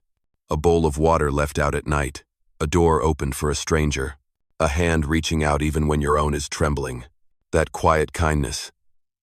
It needs no books, no gratitude. But it is a gift. One that brings light back to places long thought dead. It has been an honor sharing this journey with you, dear friends of Wild West storytelling. I truly hope joy and peace follow you, always. I love you all. Let me know what you felt about this story. Leave a comment below. Hit the number 8 if you enjoyed it. And do not forget to subscribe to the channel for more thrilling tales from the Wild West.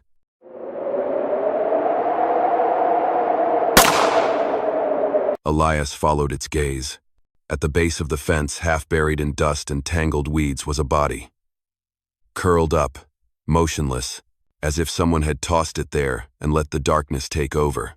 He dismounted, slow and cautious, like he was stepping into land that did not belong to him. The wind picked up, sweeping strands of his silver hair across a face marked by years of scars. Lying there was a young woman. Her face was beaten so badly, it was hard to make out what she really looked like. One eye was bruised purple. Dried blood clung to her cheekbone. Her shirt was torn at the shoulder, revealing long, dark bruises like whip marks. Her chest rose and fell ever so slightly, her breath so faint it was nearly gone. Elias knelt down and placed his hand gently on her neck. There was a pulse, very weak, but still there. A heavy silence spread over the prairie. It felt like the whole land was holding its breath, waiting for his choice. Elias took a deep breath. Memories sharp enough to wear down the heart flashed through him like an old voice he thought he had buried long ago. He lifted her up, so gently it was as if he feared even the smallest touch might hurt her more. "You are all right now. You are safe." His voice was deep, rough, like it came from the loneliest part of his soul. He did not know who she was. He only knew one thing. Someone had done this, and they would come back for her. Elias brought the young woman back to the ranch as the sky darkened. In the small kitchen, the oil lamp flickered, clinging to the last bit of daylight. The house had only 2 chairs, an old wooden table, and a few tools hanging loosely on the walls, all worn, all alone, just like their owner. He laid the girl down on the bed that used to belong to his wife. The sheets were clean, but the warmth had been gone for many years. Elias fetched water from the trough outside and brought it in. He cleaned the wounds on her face, little by little, saying nothing. The girl let out a soft moan. Her eyes fluttered open, just a thin sliver like a faint streak of light. Elias paused. "It hurts, does it not?" he whispered, his voice hoarse and trembling slightly. She did not respond, but her breathing hitched. Her hand curled inward when he touched her shoulder. A reflex, a frightened flinch. Like an animal backed into a corner, Elias slowly pulled his hand away, as if afraid to touch something too fragile. "It is all right now. No one is going to hurt you anymore." He wrapped a bandage around her arm. Her skin was pale, cold like nighttime water. The bruises stretched long and deep, blooming in dark purple. These were not from a fall. These were marks from a beating. When he placed a warm cloth on her forehead, a single tear slipped from the corner of her eye. It was not from pain, it was fear.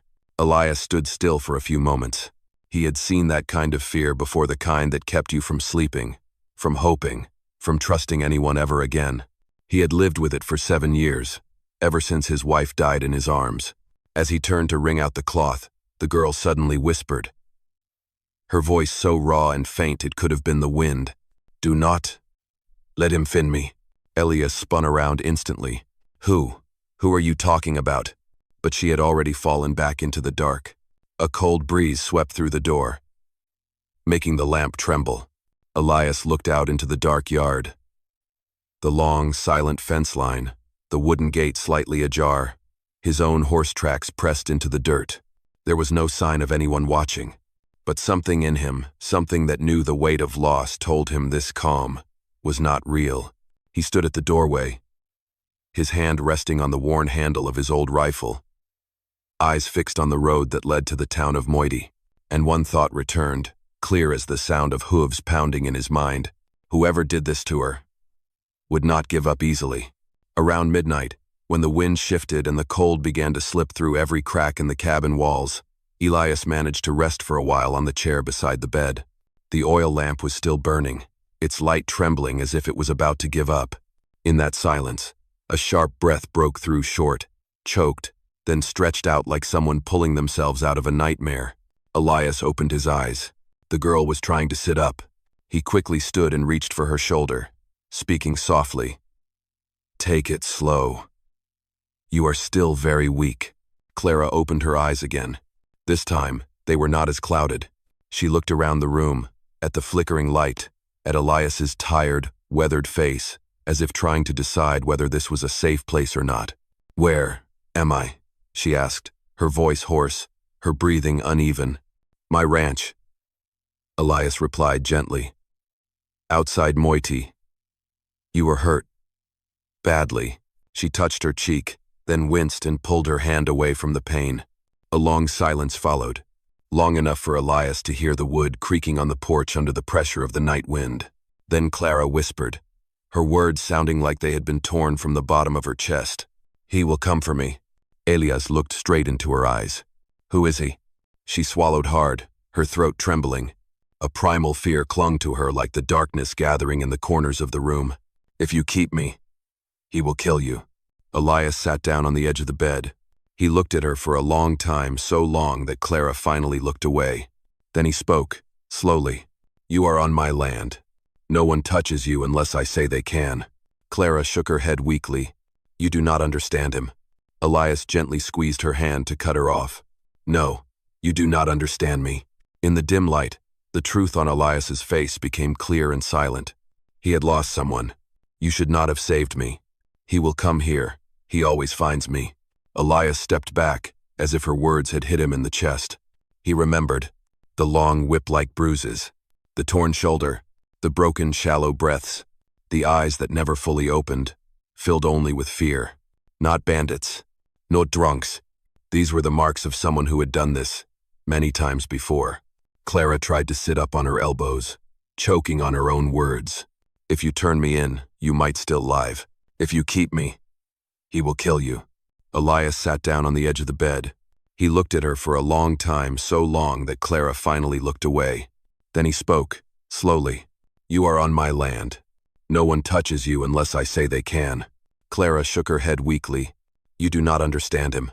Elias gently squeezed her hand to cut her off. No, you do not understand me. In the dim light, the truth on Elias's face became clear and silent. He had lost someone, and he would not lose another not like this. She began to cry, not from pain, but because for the first time, the feeling of being protected reached into her terrified body. Outside, the old dog barked at nothing in particular. The wind swept across the porch like a whisper of warning. Elias rose and walked to the door.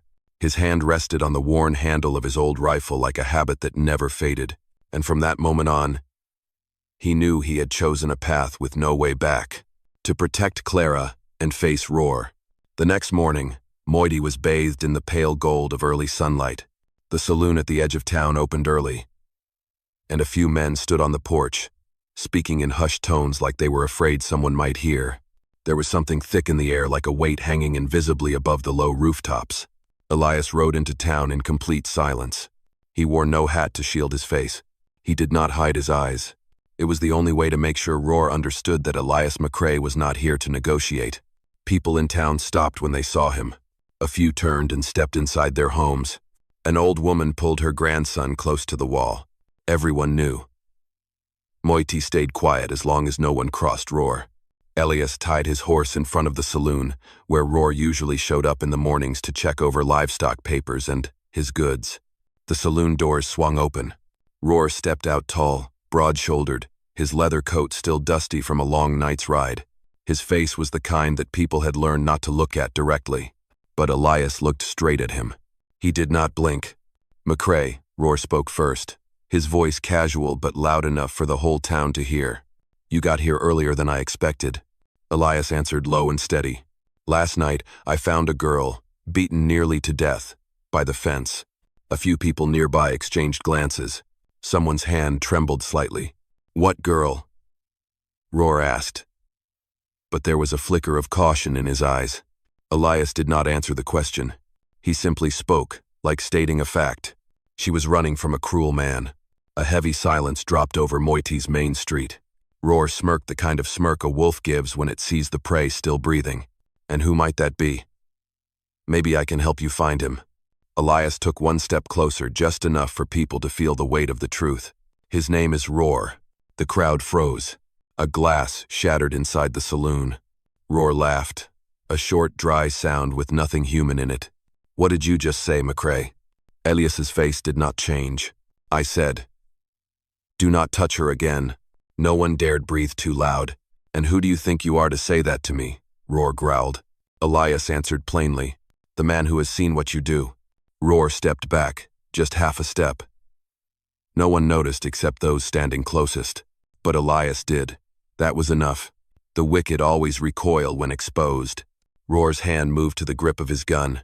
A faint sound metal brushing against leather. A dangerous motion. But Elias did not draw. He did not even touch the weapon. He simply said, voice low as stone, if you come for her, remember, I will not stand by. The crowd scattered as if a cold wind had swept through. No one wanted to be between these two men for even a second longer. Roar stared at Elias for a long time, long enough for the old man's shadow to stretch across the dirt. Then he spoke, voice quiet and cold. McCrae, you just chose a path you cannot walk back from. Elias said nothing. He turned and walked back to his horse, his steps firm like iron pressing into the hard ground. In that moment, everyone in Moiti knew. A reckoning had begun. Thank you so much for being here. If this story reminded you of the old days, the dusty afternoons, the sound of hooves echoing in your chest, go ahead and subscribe to my channel, so that every day we can sit down together, and I will tell you another Western tale. Night fell over Elias's ranch like a thick black blanket, no moonlight, no sound of insects. Only the wind passed through the fence, cold and steady, like the breath of some beast circling, searching for the scent of blood. Clara was asleep in the room, her breathing soft and shallow. Elias stood on the porch, eyes fixed on the distant hay barn. He had noticed the signs earlier in the day, a few new boot prints, a piece of horse tack kicked up from the dirt, and the faintest scent of gunpowder on the breeze. Years of life, and even more years as a cowboy, had taught him one thing: someone had been here, and they would come back tonight. He walked to the barn with a lantern in hand. He laid down a bundle of hay in the corner, sprinkled a line of dry straw stretching outward like a thin fuse. Then he lit it. A small flame flickered to life, then crept slowly, winding its way through the straw like a snake searching for direction. It was not to burn. It was to create light, and more importantly, shadow. In the darkness before, Elias looked like a lone man, but under the flickering firelight, his shadow stretched across the barn wall twice his size, 3 times. From a distance, no one could tell where the man ended and the shadows began, or how many people were standing there. Just then, 3 real shadows appeared at the edge of the fence. They moved without sound, but not beyond the ears of a man who had lived through years of silence and death. Elias did not draw his gun. He just stood there, letting his shadow stretch wide across the ground like a warning. The first man crouched behind a wooden crate. The second crept along the fence line. The third, farthest back, looked like the one who thought things through. Elias raised his gun and fired one shot into the air. The sound cracked through the night, echoed off the far cliffs once, twice, 3 times. The fire grew taller, shadows longer. All 3 men froze, like they were staring down a whole squad waiting in the dark. Elias stepped forward once. His shadow leapt across the wall, tall and wide like the shape of a giant warrior. He spoke not loud, but deep enough to drown out the wind. "You do not have to die here tonight." One of the men's hands shook, his gun wobbling. The second looked between the shadow and the man, unsure which was real. The third cursed under his breath, took a half step back. Elias turned his wrist, lowering the barrel of his gun toward the dirt. Roar was wrong. He thought, "I came here looking for a fight." The flames crackled in the straw.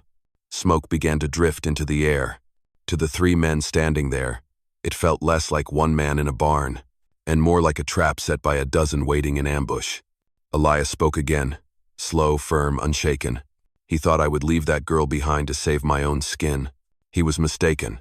The man furthest back turned and walked away. The other 2 looked at each other, then ran too, stumbling like they had seen a ghost. Elias did not follow. He did not shoot.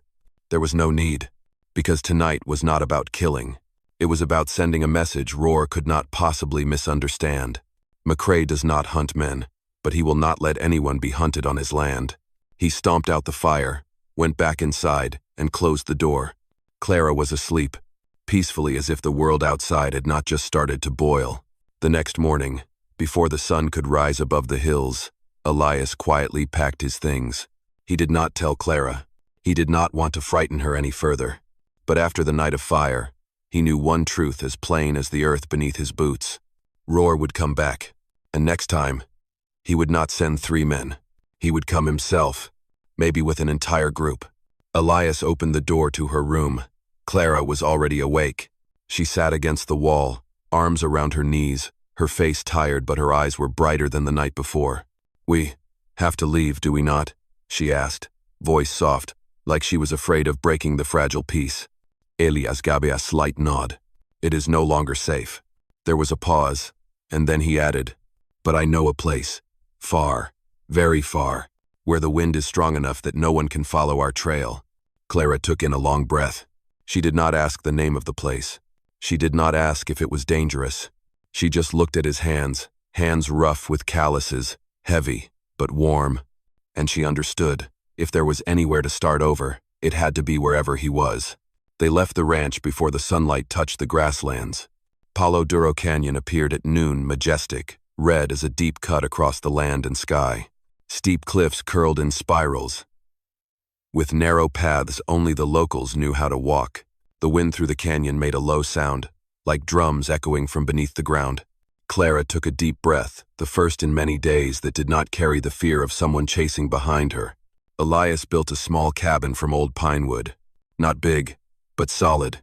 He dug a water trench nearby, where a spring trickled from between the rocks. Clara gathered dry branches, cleared the earth, slowly like someone relearning how to use her hands. On their first night, they ate stewed beans and cornbread. They sat by the fire, not saying a word. But the silence had changed. It no longer felt heavy like back at the ranch. It was warm, gentle, and had a rhythm. The rhythm of a beginning. The next morning, Elias led the horse along the canyon's edge. Clara followed behind, her steps small but determined. He showed her how to read the wind, how to tell which rocks would crumble and which could hold a person's weight. At noon, they ate by a small stream. At night, they sat outside the cabin, listening to wolves howl in the distance. 3 times a day. In the morning, Elias checked her wounds. At noon, she changed the bandages. At night, he cleaned them with cold water from the stone trench. That rhythm, oddly enough, became the rhythm of their lives. No one mentioned Roar. No one spoke of the town of Moiety. But Clara saw something changing in Elias's eyes, not fear, not weariness, but a flicker of hope.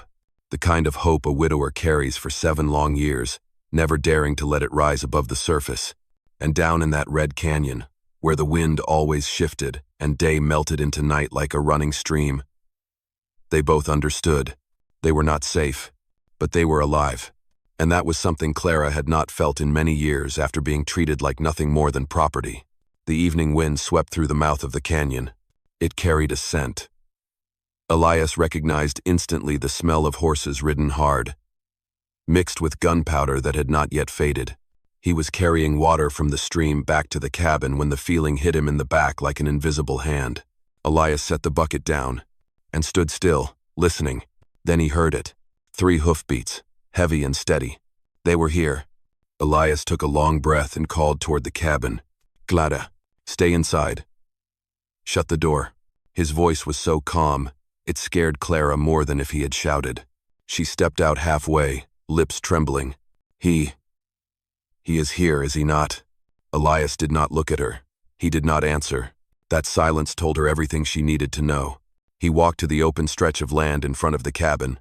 The wind howled through, and the rocks stood tall like ancient warriors guarding the sky. 3 horses came into view around the bend. Roar led the way, his leather coat covered in gold dust, his eyes cold as untamed steel. The 2 men behind him wore the faces of those long used to doing wrong without a second thought. Roar pulled his horse to a stop in front of Elias, his voice echoing off the canyon walls. "You are hiding what belongs to me," Elias replied, his voice low and steady like the ground beneath them. "I saved someone." "I did not hide anything." Roar laughed a crooked, poisonous laugh. "She belongs to me." Elias stepped forward half a pace. "No. People do not belong to anyone." Roar's eyes darkened. "You do not understand, McCrae.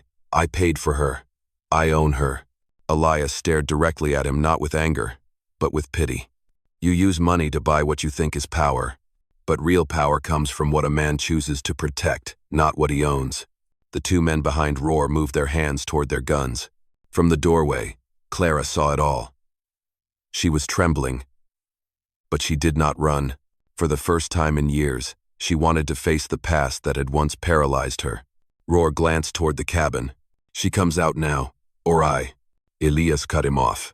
"If you want to fight, take it up with me. But do not lay a hand on someone who is trying to live again." A stillness settled over them. The wind howled harder, kicking up red dust around the feet of the 4 men. Finally, Roar spoke, voice low and hissing. "McCrae, you are building a mountain between me and what I own." Elias did not draw his gun. He simply placed a hand over his chest and said quietly, "I do not need to be a mountain. I just need to stand in the right place." A simple sentence. But something in Roar's eyes dimmed, not out of fear, but because he understood. This man could not be bought, bullied, or bent. Roar took a breath through his teeth. "Fine. If you want to play this game, I will be back." And not with just 3 men. He turned his horse. The sound of hooves faded down the canyon trail. Elias stood there for a long time, and he knew the real storm was still coming. Clara walked up beside him, hands trembling. "You should not have done that." Elias looked into her fear-filled eyes. "You should not have to live afraid. And if someone has to stand up, let it be me." The wind swept over them, carrying the chill of the night to come. A night the canyon itself seemed to know peace would not come easily. 3 days after the standoff at Palo Duro, Roar returned. But not with an army. He came alone. Not because he wanted to, but because no one in the town of Moiti was willing to ride with him anymore. The rumors had spread faster than any horse could gallop. A cruel man who beat women. A man who turned human beings into merchandise. A man who sent killers after someone who had simply saved a girl left to die. Moiti was a small town-wide land, few people, but everyone there knew what loneliness tasted like. And even the toughest men did not want to be seen standing on the wrong side of what was right. Roar rode through town in silence. From the saloon doors, from porch steps, from old wooden stoops. All eyes turned away from him. When he reached the canyon, Elias was already waiting. Roar dismounted, fists clenched, like he was trying to hold on to what little power he had left. "McCrae, I do not want to fight." Elias did not answer right away.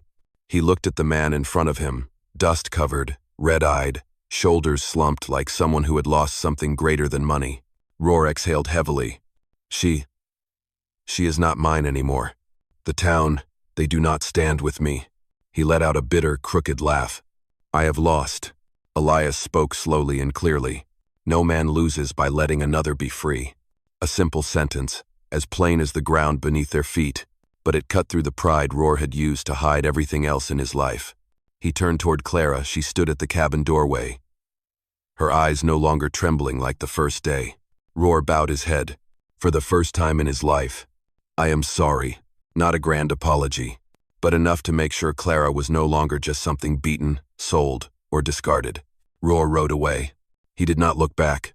Like the last shadow of cruelty fading from the valley, Elias stood beside Clara. She asked softly, "Do we have to keep moving now?" Elias shook his head. "No. We stay. This place. This can be home." In the days that followed, women from Moiti began arriving at the canyon. Those who had fled from violence, those once treated like cattle, began to make their way there. Clara opened the cabin doors, laid out blankets in the sun, boiled water, dressed wounds just as Elias had once done for her. Elias built 2 more cabins, then 3, then fences, a water line, and a small garden where folks could grow their own vegetables. They called it Haven House. It was not the home of Elias and Clara. It was home to anyone who needed a place to begin again. One afternoon, Clara stood watching Elias repair the cabin roof. The golden light of the setting sun caught in his hair. "You saved me," she said. Elias paused, then answered, "No, you saved yourself. I just brought you to the place where you could do it." Clara smiled, the first real smile in many months. And deep in Palo Duro Canyon, where the red earth meets the vast sky, something quiet was happening. A girl once left to die beside a fence had become the one saving many others. And a cowboy who had lost all hope found meaning again through one small act on a cold and windy afternoon.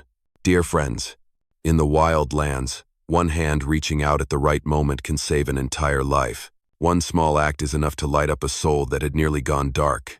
In a place once ruled by cruelty, kindness is what brings people to their knees, because only the truly brave have the courage to choose, to be kind.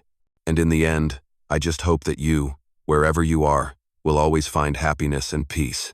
I love you all, my dear audience of Wild West storytelling. Let me know what you thought of this story. Leave a comment down below. Type number 8 if you enjoyed this tale. And do not forget to subscribe to the channel for more thrilling stories from the Wild West.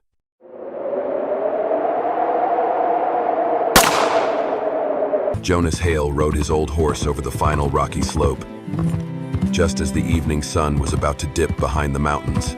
6 weeks ago, he had left this place to go into town and settle a land dispute, leaving behind a cold, crumbling ranch with nothing but a leaky porch and a dry well. He had thought that when he returned, only the wind and the dust would greet him, just like always. But today was different. From a distance, Jonas saw smoke rising in white columns from the chimney. On the land where only wild, dry grass once grew, there were now neat rows of vegetables. The horse stable, long since rotted away, now held 4 unfamiliar horses grazing quietly. The air carried something strange, the smell of baked goods, burning pine wood, the scent of a home that was no longer empty. Jonas frowned. He was certain he had locked the door before leaving. This ranch was not along any trade route, and no one even knew it existed. No one should be here. He tied his horse to a post and stepped onto the porch. The wooden planks creaked beneath his boots. A gust of wind swept through the valley, hollow and cold, like a warning. Jonas reached for the doorknob and froze. The last light of day brushed the porch roof, and that was when he saw them. 4 women hung from the rafters, ropes tight around their necks, their feet dangling just inches above the ground. Their dresses fluttered in the breeze, hair tangled and wild, eyes half open, breath shallow and ragged. Jonas stood frozen. In that moment, the world held its breath. Then he rushed toward them, with only one thought in his mind. They are still alive. I have to save them, right now. Jonas did not have a second to think. The hunting knife he always carried at his hip was out of its sheath before his mind could catch up with his body. He lunged toward the nearest one, a young blonde girl. Her hair a tangled mess, eyes bulging from lack of oxygen, head thrown back, hands clawing desperately at the air. Jonas slashed the rope. She collapsed onto the wooden floor, folding in on herself, coughing violently, each sound raw and scraping from the deepest part of her throat. Jonas barely had time to turn to the second woman. She was small-framed, her cheeks bruised, long brown hair matted with sweat. She was so weak that she could only tremble. Her eyes nearly glazed over. Jonas reached up to support her neck before cutting the rope, making sure she would not hit the ground. She crumpled against his chest, her breathing nothing more than faint, thread-thin rasps. The third woman was older, her features marked with age, strands of silver running through her brown hair. Her face had turned blue, her pulse nearly gone. Jonas cut her down and laid her gently on her side, checking for breath, faint, but still there. The last woman, the tallest, built strong, had purple lips, but her eyes still held awareness. She was trying to use her feet to find something to push against, to relieve the pressure on her neck, but she was losing strength. When Jonas cut the rope, she instantly pulled away, stumbling backward until her back hit the porch post. Her hands shook, but she raised them in a defensive stance. Her voice cracked and broken. "Stay back. Do not come near me." Jonas raised both hands, breathing heavily. "Take it easy. I just saved your lives." She kept panting, eyes wide and guarded. The older woman on the ground whispered, her voice like wind about to fade. "He is not the one who hung us." Jonas nodded. "I know. But who did this?" The 4 women looked at each other, panic in their eyes, fear etched deep, but also as if they shared a burden too heavy to speak. The blonde girl, Clara, tried to speak, but her throat burned. Her voice came out in a raspy whisper. "They came before sunrise, said nothing, tied us up, hung us." Jonas tightened his grip on the knife, his heart pounding. Why? What did they want? The strong one, Rose, squinted through the pain. "We do not know," they said. "We were hiding something. Something of theirs. But we had nothing. They thought we were protecting someone. Or something," Maybelle added, her voice trembling. Jonas looked around. No signs of bank robbers. This was not the work of drunken wanderers. Hanging people alive was not just about sending a message, it was the tactic of those who wanted to instill fear deep into the marrow. On the porch post, the rope still swayed gently, and the wind blew in, carrying red dust into the broken breaths of the 4 women. Jonas took a deep breath. Get inside. They could come back at any moment. Rose lifted her head, eyes dark with something she had not yet said. She stepped closer to Jonas, voice low. "You do not understand. If they come back, no one survives." Jonas turned toward the darkening valley. He knew she was right, and he knew one more thing. From this moment on, he could not walk away. Jonas helped the 4 women into the ranch house. The place, once cold and lifeless, now held the presence of people, but it was not warmth they brought. It was the weight of silent panic, like 4 small birds that had just slipped the blade of a predator. He lit a fire in the hearth. The flames flickered across 4 pale faces, huddled close together, as if ready to flee if Jonas made even one wrong move. The older woman, the one who had barely escaped death, tried to sit up, though the dark purple marks from the rope were still fresh around her neck. Jonas handed her a cup of water. She raised it with trembling hands. "I am Grace Shaw," she said slowly. "We are not thieves. Not troublemakers. We just needed a place to survive the winter." Clara, the youngest, the blonde, hugged her knees, her voice tight with emotion. "We thought this was an abandoned ranch. Everyone said no one had lived here in years." Jonas frowned. "I bought it 2 months ago." All 4 women looked briefly stunned. The strongest of them, Rose, stared at Jonas for a long moment, as if trying to decide whether he could be trusted. Her dark brown hair framed eyes like sharpened obsidian, deep and sharp as a blade. "We arrived 3 days ago," Rose said. "The well was dry, the roof leaking, the stove cold, but it was still better than dying on the side of the road." Maybelle, the small, gentle one, clutched a torn piece of cloth in her hands. "We tried fixing the place, planting vegetables. We only wanted peace." Jonas stayed silent. He did not know if they were telling the truth, but he could see real fear in the way they breathed. He asked, "So who hung you? And why?" The room fell quiet. The fire crackled softly in the hearth.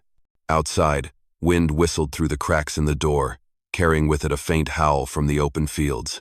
Grace answered, her voice low but steady. "We do not know their names. There were 6 of them. They came before dawn. No questions, no talking. They just grabbed us and hung us." Clara's voice trembled. "We did not understand what they wanted. They said we were hiding something." Jonas's brow furrowed. "What thing?" Rose bit her lip, eyes filled with helplessness. "If we knew, we would not have ended up hanging there, still alive." Maybelle looked up, eyes full of sadness and fear. "When we fled the town, we brought nothing but the clothes on our backs. But one of the 6 men said, 'Our thing is here.' You hid it in the house, didn't you?" Jonas stood up and looked out the window. Night had fallen fast. The wind was shifting, signaling the cold was coming. He turned back to the 4 women, still gathered close to the fire. "Maybe they were mistaken," Jonas said. "Or maybe someone else hid something in this ranch long before I bought it." Rose spoke softly, afraid of what he might say next. "Do you think they will come back?" Jonas gripped the handle of his knife. "They will, for sure." The 4 women lowered their heads. Fear pressed down on the room like a thick fog. Then Jonas added, his voice steady as stone, "But when they do come back, they will have to face me." With the 4 women settled by the fire, Jonas pulled his leather coat back on and stepped out onto the porch. He needed to know exactly who had strung 4 innocent people up in his rafters, and why they believed what they were looking for was here. The western night wind was cold and sharp as a blade, sweeping across the ground, kicking up red dust in long, trailing ribbons. Jonas crouched low, examining every mark around the house. Within minutes, he realized the first thing. There were 6 riders, and all of them were professionals.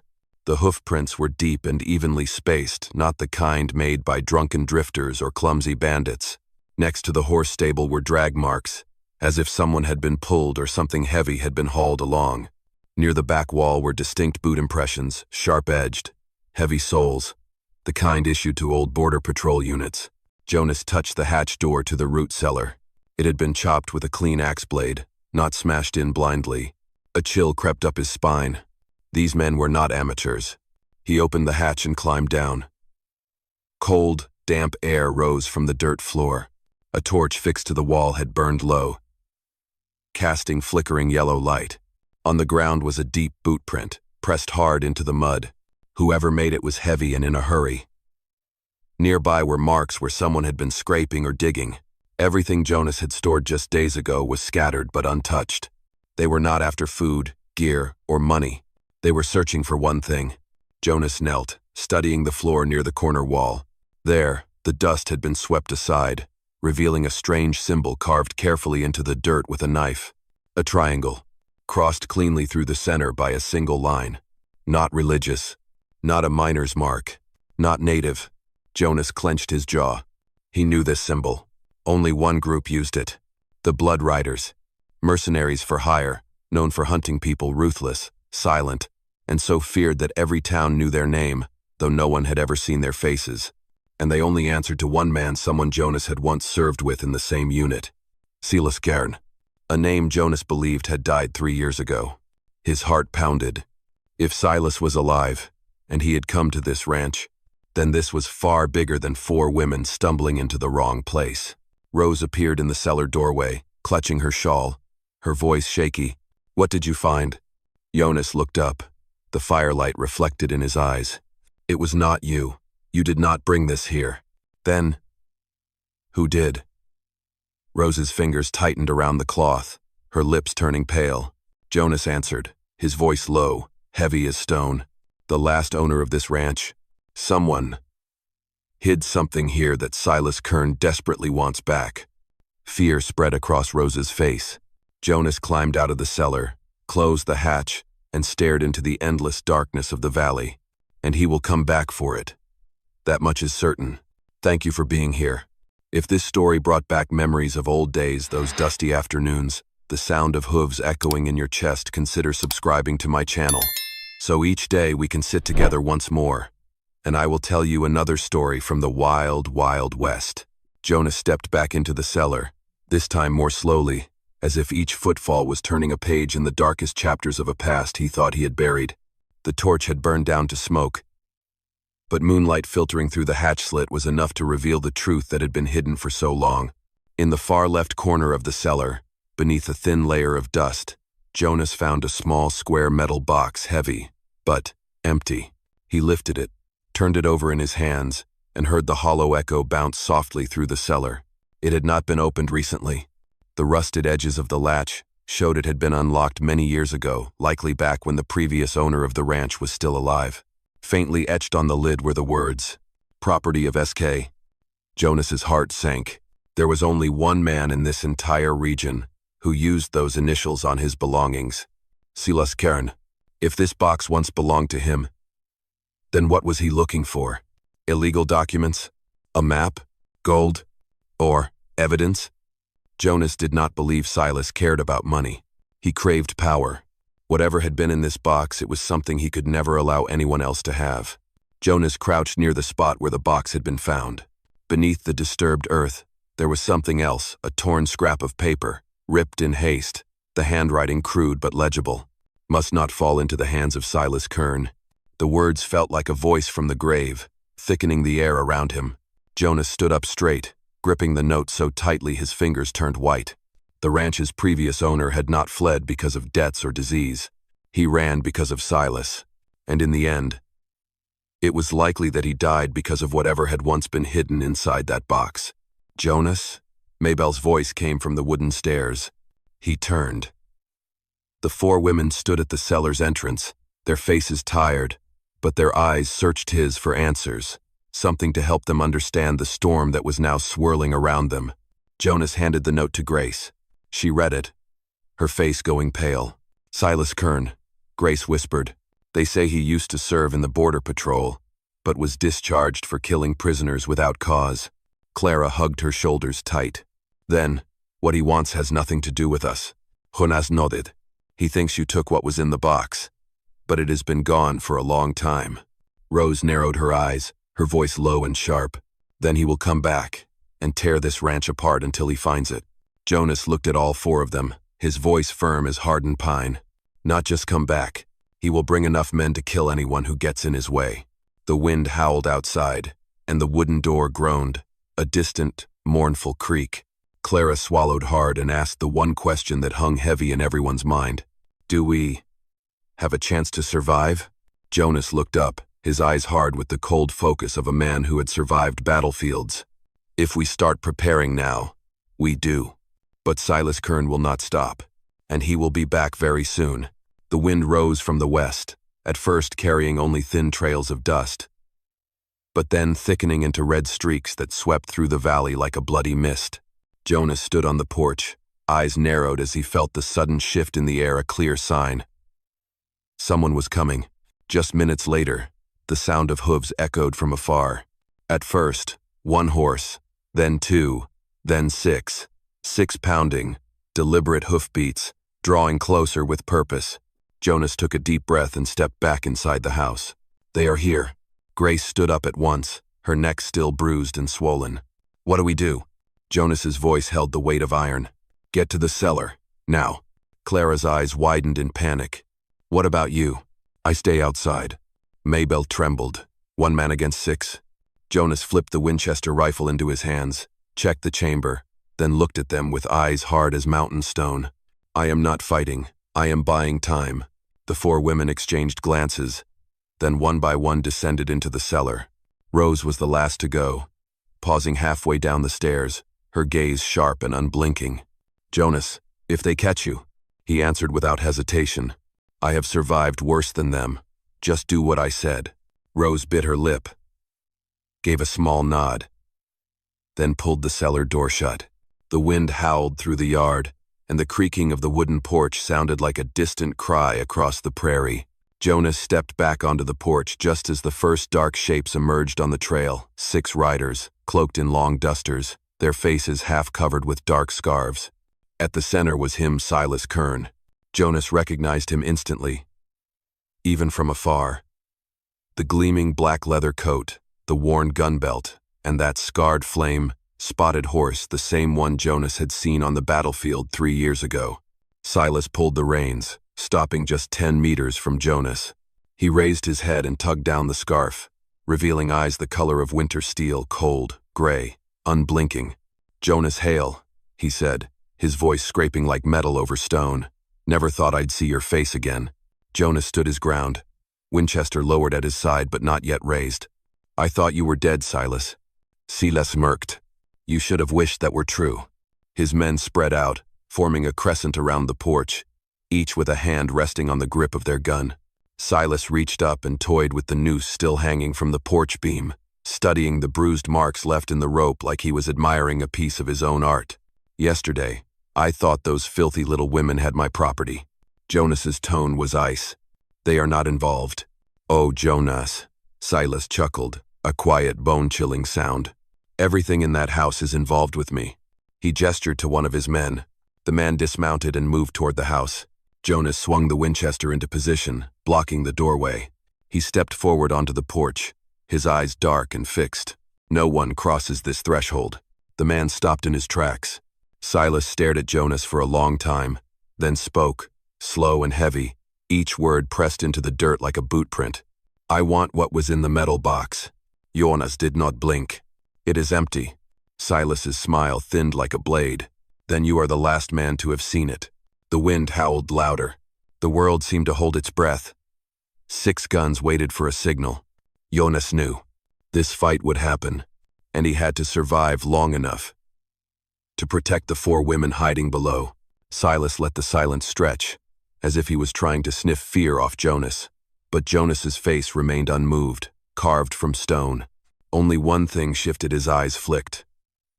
Just for a second, down to the porch floor, where he had earlier spread a thin layer of horse oil, giving the wood a slick, waxy sheen. Jonas spoke calmly.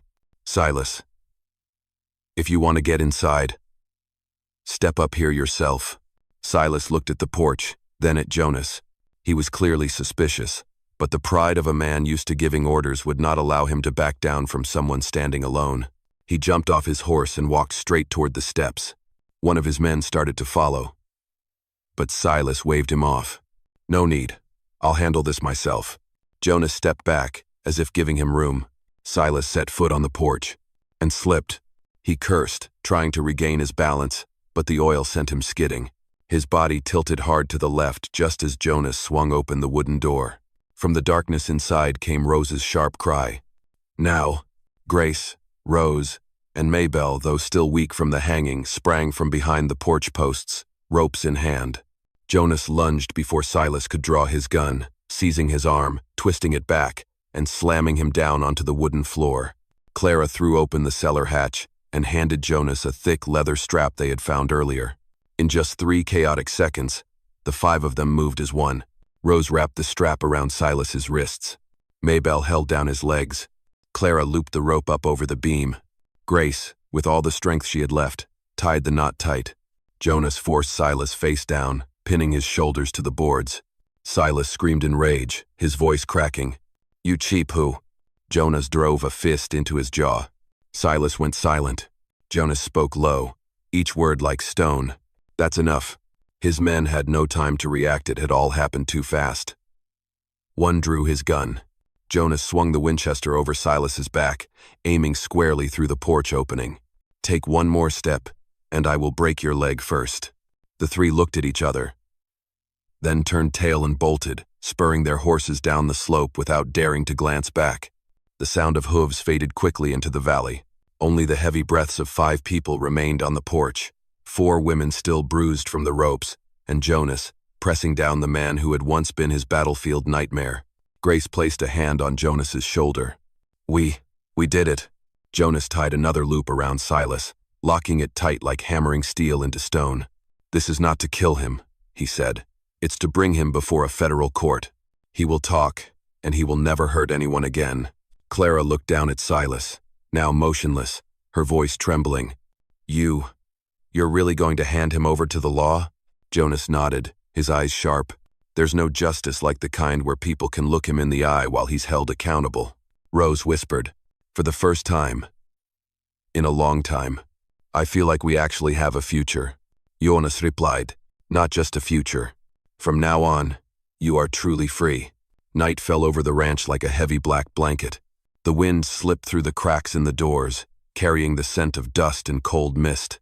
But inside the small house, the fire crackled in the hearth, casting its warm glow over 5 exhausted but living faces. Silas Kern was tied to the porch post outside, unconscious, no longer a threat. Jonas had used the same rope that had once hung the 4 women to bind him, a reversal of fate, a justice served. Grace sat with a cup of hot tea that Jonas had made for her.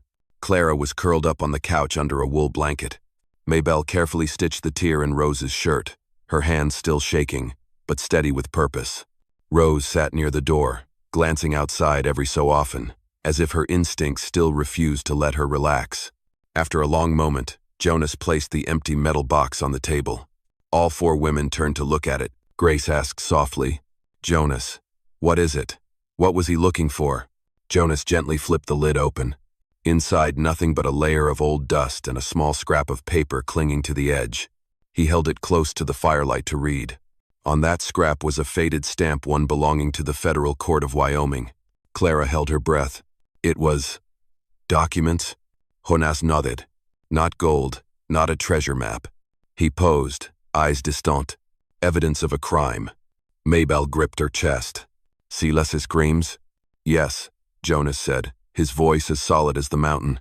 "Papers proving he was corrupt, took bribes, covered up crimes, and ordered illegal executions of prisoners. All of it was once inside that box." Rose straightened up. "Then the ranch's previous owner. He was a witness," Jonas continued.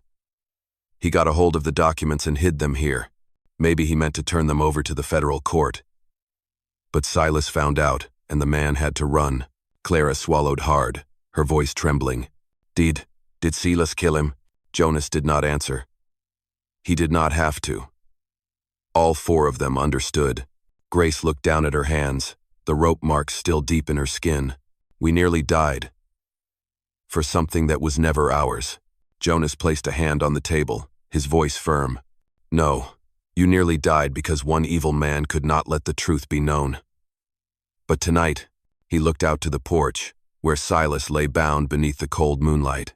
"Everything changes." The room fell silent. But it was no longer the silence of fear. It was relief after a horror that had nearly stolen their lives. Grace spoke first, her voice soft but steady. "We'll leave at sunrise, Jonas.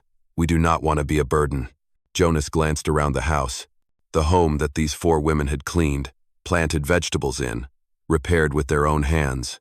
The home that, just hours ago, had nearly become a grave. He shook his head. "No, you are not going anywhere." All 4 of them looked up. Jonas spoke slowly, as if each word was a vow. "You need a home. This ranch needs people, and I do not want this place to be cold and empty again." By the fire, Clara let out a soft sob. Maybelle reached out and held her.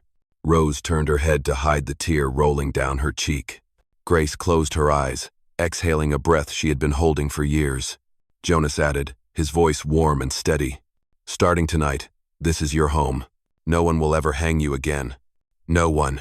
And so beneath the long night and the crackling fire, the broken ranch became a sanctuary. 5 strangers became a new kind of family. A beginning no one could have predicted. My friend. In a land where violence often overrules the law, the kindness of one person may be the only thing that pulls another back from the edge of despair. Jonas did not save these 4 women for glory or duty.